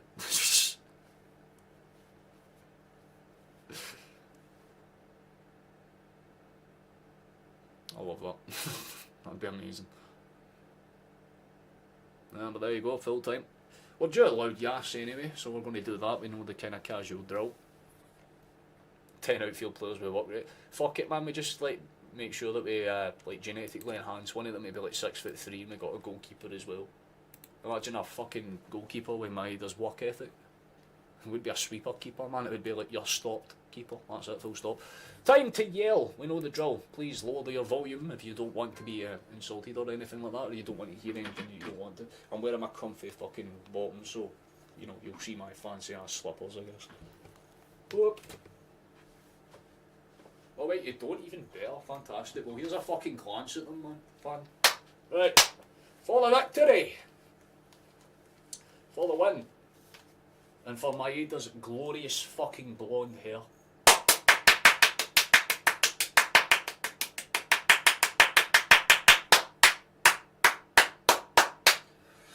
Fucking yes! Oh, good stuff. That's what we wanted. Very basic, very, very good football time. Things you love to see. Things you absolutely love to see. Instead of 1200, it's 750. That's still a very good fucking win, Chief. I would not complain about that. That sure is a beauty. Are you talking about the one that they were? Are you talking about the one that? Oh, the tartan one. That's one of my favourites. I'm wearing it over a long sleeve one because it's clothed. Appreciate that. Well, that's very kind of you, man. Thank you. Love to see it, man. Love to see it, man. Nice one, lads. And very much indeed, Lows. Very much indeed. I managed to even gain a subscriber for this, which I mean, pretty fair, honestly. We'll take that. Little victories, I suppose. Yeah, so, and it is. I traded this with my dad a long time ago for a Juventus one, I believe. I've had this one for fucking God knows how long. Like when I first got it, I couldn't fit in it because I used to be quite like heavy in the stomach. But when I kind of cut down and stuff, you know what I mean, it actually fits me perfectly, so I'm like, yes.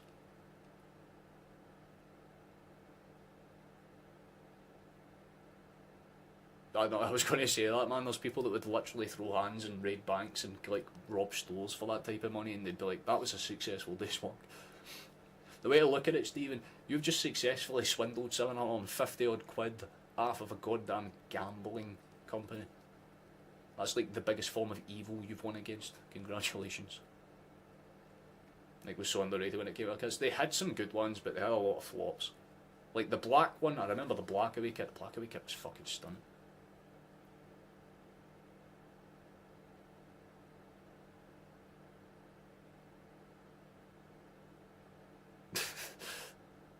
I was going to say, I think he's saying it more in a half sarcastic way. He's like, I'm a way to fucking kill myself. I lost out on 400 quid. Oh, God bless, it's not as if I didn't win 800 anyway. You know? I guess a pretty respectable return if you ask me. It's always the thing though, Stephen, you know if you didn't cash out, guaranteed 95th minute fucking Dane Murray header into the top bins without question. I was going to fucking say, man, get yourself like a decent... What's something that's good range for 700 quid? What can you get for 700 quid? I suppose you can get some... I suppose that's fair enough as well, Megan, but what's a more reasonable thing? Get yourself a nice whiskey. Or like a good dart setup, I don't fucking know. You're not going more than so exactly that. And that's basically, actually, Stephen, that's your fucking... You could get a season ticket, basically, and you're covered. But at the very least, you could probably go to watch, like, one match at, like... the Kerrydale suite if we get in the gym. You could go and pay for the Kerrydale suite for a bit, get to watch Bayern Munich in the best way possible. That's what I'd consider doing, Chief.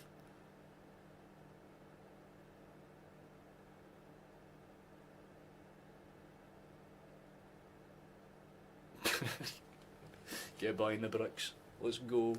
Get buying the bricks. Do you know that everyone? You should know that fucking like that. And what would you spend your winnings on? A bunch of hookers and cocaine. Quite literally, man. You won $1.50 on slot machines last night? Are you James Bond or something? What the fuck do you do in your spare time? I need to know your methods, brother.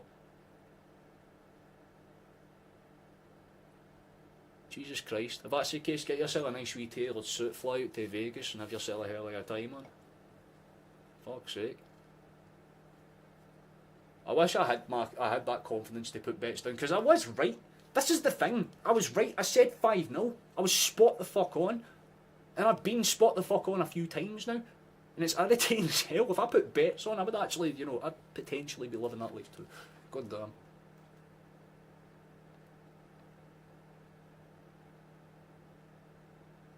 I was expecting better from Adidas with the kits that they gave us. No, you're right about that. They've brought us some nice ones.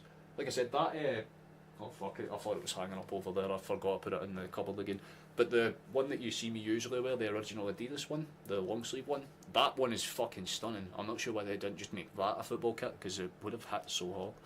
Like 100% comfortable. Stay away from the devil's dust, exactly. There are 3 things that are certain in life: death, taxis and brick dustling. Can't complain with the 2 results. Exactly, 11 goals over 180 minutes of football is pretty fucking damn good. And more importantly, there was a solid 3 or 4 of them that were genuinely goal of the season contenders. In fact, that's the last thing I need to do. I should put a poll out, but it's really just going to be a toss up between 2 of them, because it's either going to be Maeda's 50th goal, or it's going to be the goal at the end, because that makes sense to me, I guess. So let me do that real fast for you. So vote time. I just spelled that horribly wrong. There we go. Vote time's good enough. Let's go. Let's think, because there's a few decent ones, to be fair. Yeah, I think there's some respectable options in here, to be fair. To be honest with you, and I mean, I'm giving you a lot of variation, and a good amount of variation actually, considering the fact that there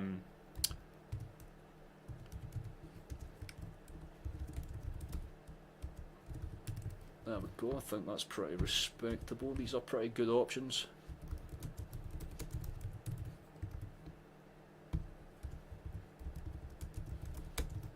Yeah, they're the votes.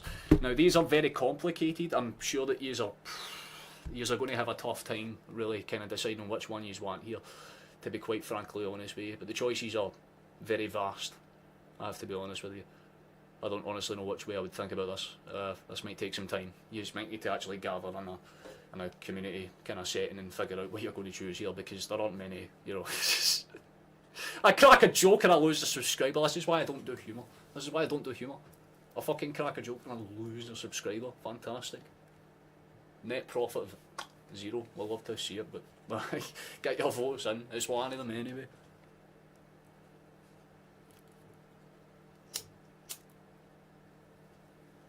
Oh yeah, I forgot half the chat's like fucking above the age of 25, so they probably won't know what that is. Riz is just a fancy term for like with, you know, with like flirtatiously, I guess. I don't know. My either bit sexy. I don't fucking know. I personally voted, but with class, because the man is, he just oozes it, to be honest, you know what I mean, so.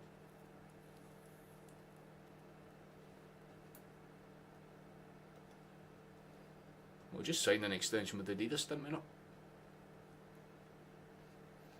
The sexy star on my head, it was your man of the match and player of the season. Honestly, games like that's why. I can't really argue with it, honestly.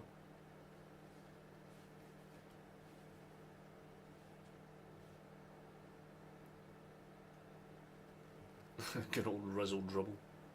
Love to see it, man.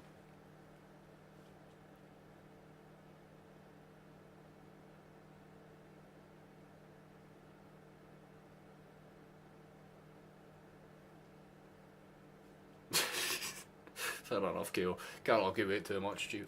It's just I can't, you know, do that shit legally, so fair enough.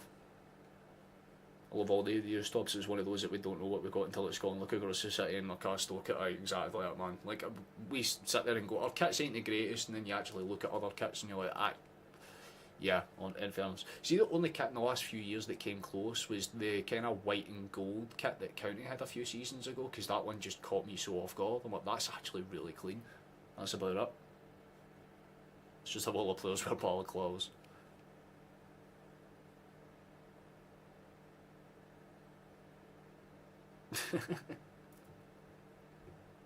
I don't know, I don't worry about it, I know. I don't think anyone that actually unsubscribes, like, here's the reasons, here's your like actual feedback, like I'm a company. Anyone that unsubscribes is fair enough, to be honest. I'm not too fussed about that in the slightest. So we'll just try to hit goal by the end of the season, and if we don't, then like these, like basically me doing every single game isn't a thing anymore, because it just isn't sustainable, I guess. So it's one of those, you know what I mean? It's like the two things that I ask for, likes, subscribes. I don't give a fuck about memberships as much, and I don't give a shit about donations either. We vibe with basically those little... I can't even... Yeah, that direction. Still sounds like a red game. It sounds like a... Do you know, like a really weird sounding bird? You know? Like, you have those really weird names, like Latin names for animals. Like, that's what you would, like, a castor. Like, you can imagine a big fucking bird with, like, really crappy feathers or some shit, like, looks like a vulture or some shit, you know? Something like that. Win this vote, see what wins. Boom. No, about 4 minutes of that vote on, so let's see what one came on top. It was actually very close, to be fair. I appreciate the ones that voted with Riz. Very, very cool. We'd love to see it, but it's with class. Aye. So I know what one that is. That will be the McCowan one then, or the McCowan assist. So that will be goal number 5. So I'll keep an eye. We'll keep an eye out for that one in the next hour or two.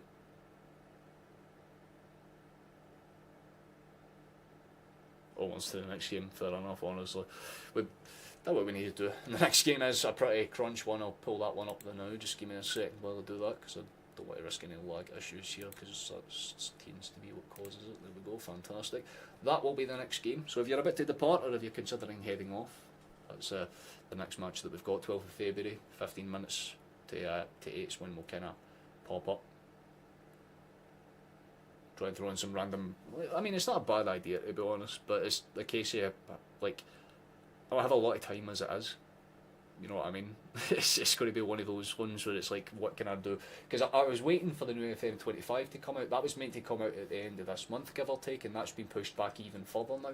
So I'm even more annoyed, because I was hoping to do like a summer save, when obviously there's a big gap in between now and next season, and I could have just kind of done that. Why does this do this every stream? Yeah, you know, Bloods are low, and then I checked them, and then it's like fucking 4.9. In fact, I don't even need to look at it to see that it'll be 4.9.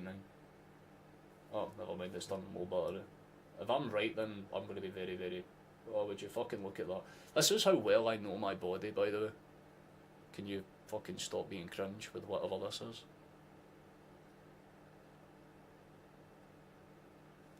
Like, can you fuck off, ideally? I hit OK like 15 times and it's not disappeared. Oh, yeah, well, would you look at that? Fucking spot on. Predictive text.png.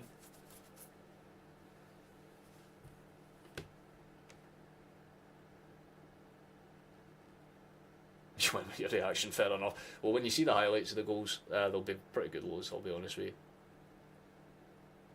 The Overcrots are going down in the next game. I mean, we'll have to be pretty on top of things.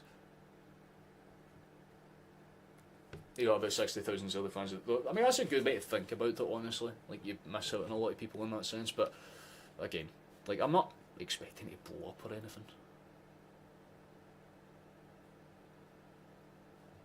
It lives a restrictive of viewers, and most of your fans are either at the game or watching the game at home, doing something midweek when the game's not on, could help us chat. I mean, to be fair, you're not wrong.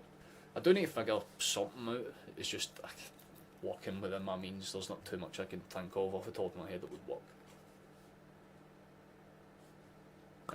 50 goals for Maeda this season, and well, not this season, in his career so far. It's, what is it this season? Is it his 19th?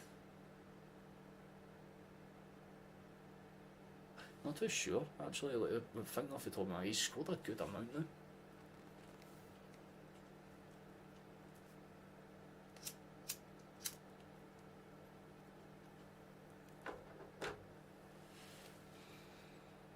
Yeah, that's a good way to summarise it, Chief. Adulting is hard as fuck sometimes. That's pretty much the kind of antithesis of it all.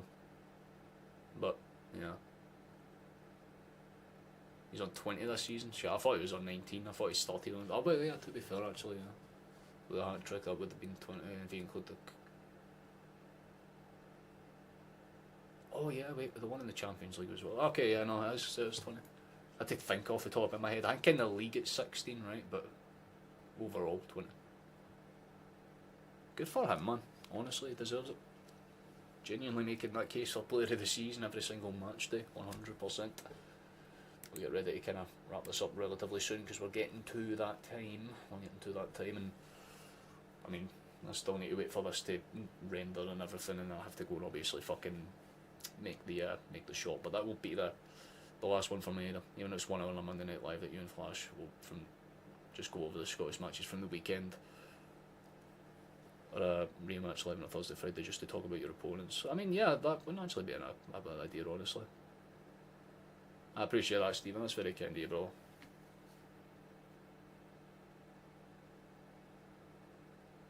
It's kind of, we sort of do that with Discord already. That's why the kind of community hangout thing exists, so the people that are in the Discord, they can come in and voice their like opinions. But I guess it wouldn't be a bad idea to kind of come up with, like, see when there's games that I'm not having to cover every 2 or 3 days, because for the last, like, since about the 20th of January, give or take, it's been a game every single 3 days, give or take, so there just genuinely isn't time, because it's either make thumbnail for this, then I need to do this, then I need to process that, I need to make sure that there's a whole slew of stuff. But to summarise a long story short, it's definitely not impossible. I just need to, that's why I was hoping for FM25 to come out, like, soon, so that I could just be like, well, there we go, I could make an FM save, and I have, like, the manager's jacket and all that shit in there, so I would actually be able to kind of make it somewhat, like, of a storyline, I guess, but it would be more like a loose one, like a kind of comedy one. Make memes. I do that with the videos. I always try and, like, walk in a couple of, like, memes randomly throughout it. People don't like it sometimes, but people find it funny, so, I mean, I just prefer doing that. Maybe the scuff will be full of man of the match champagne. I mean, to be fair, he'll never need alcohol again in his life.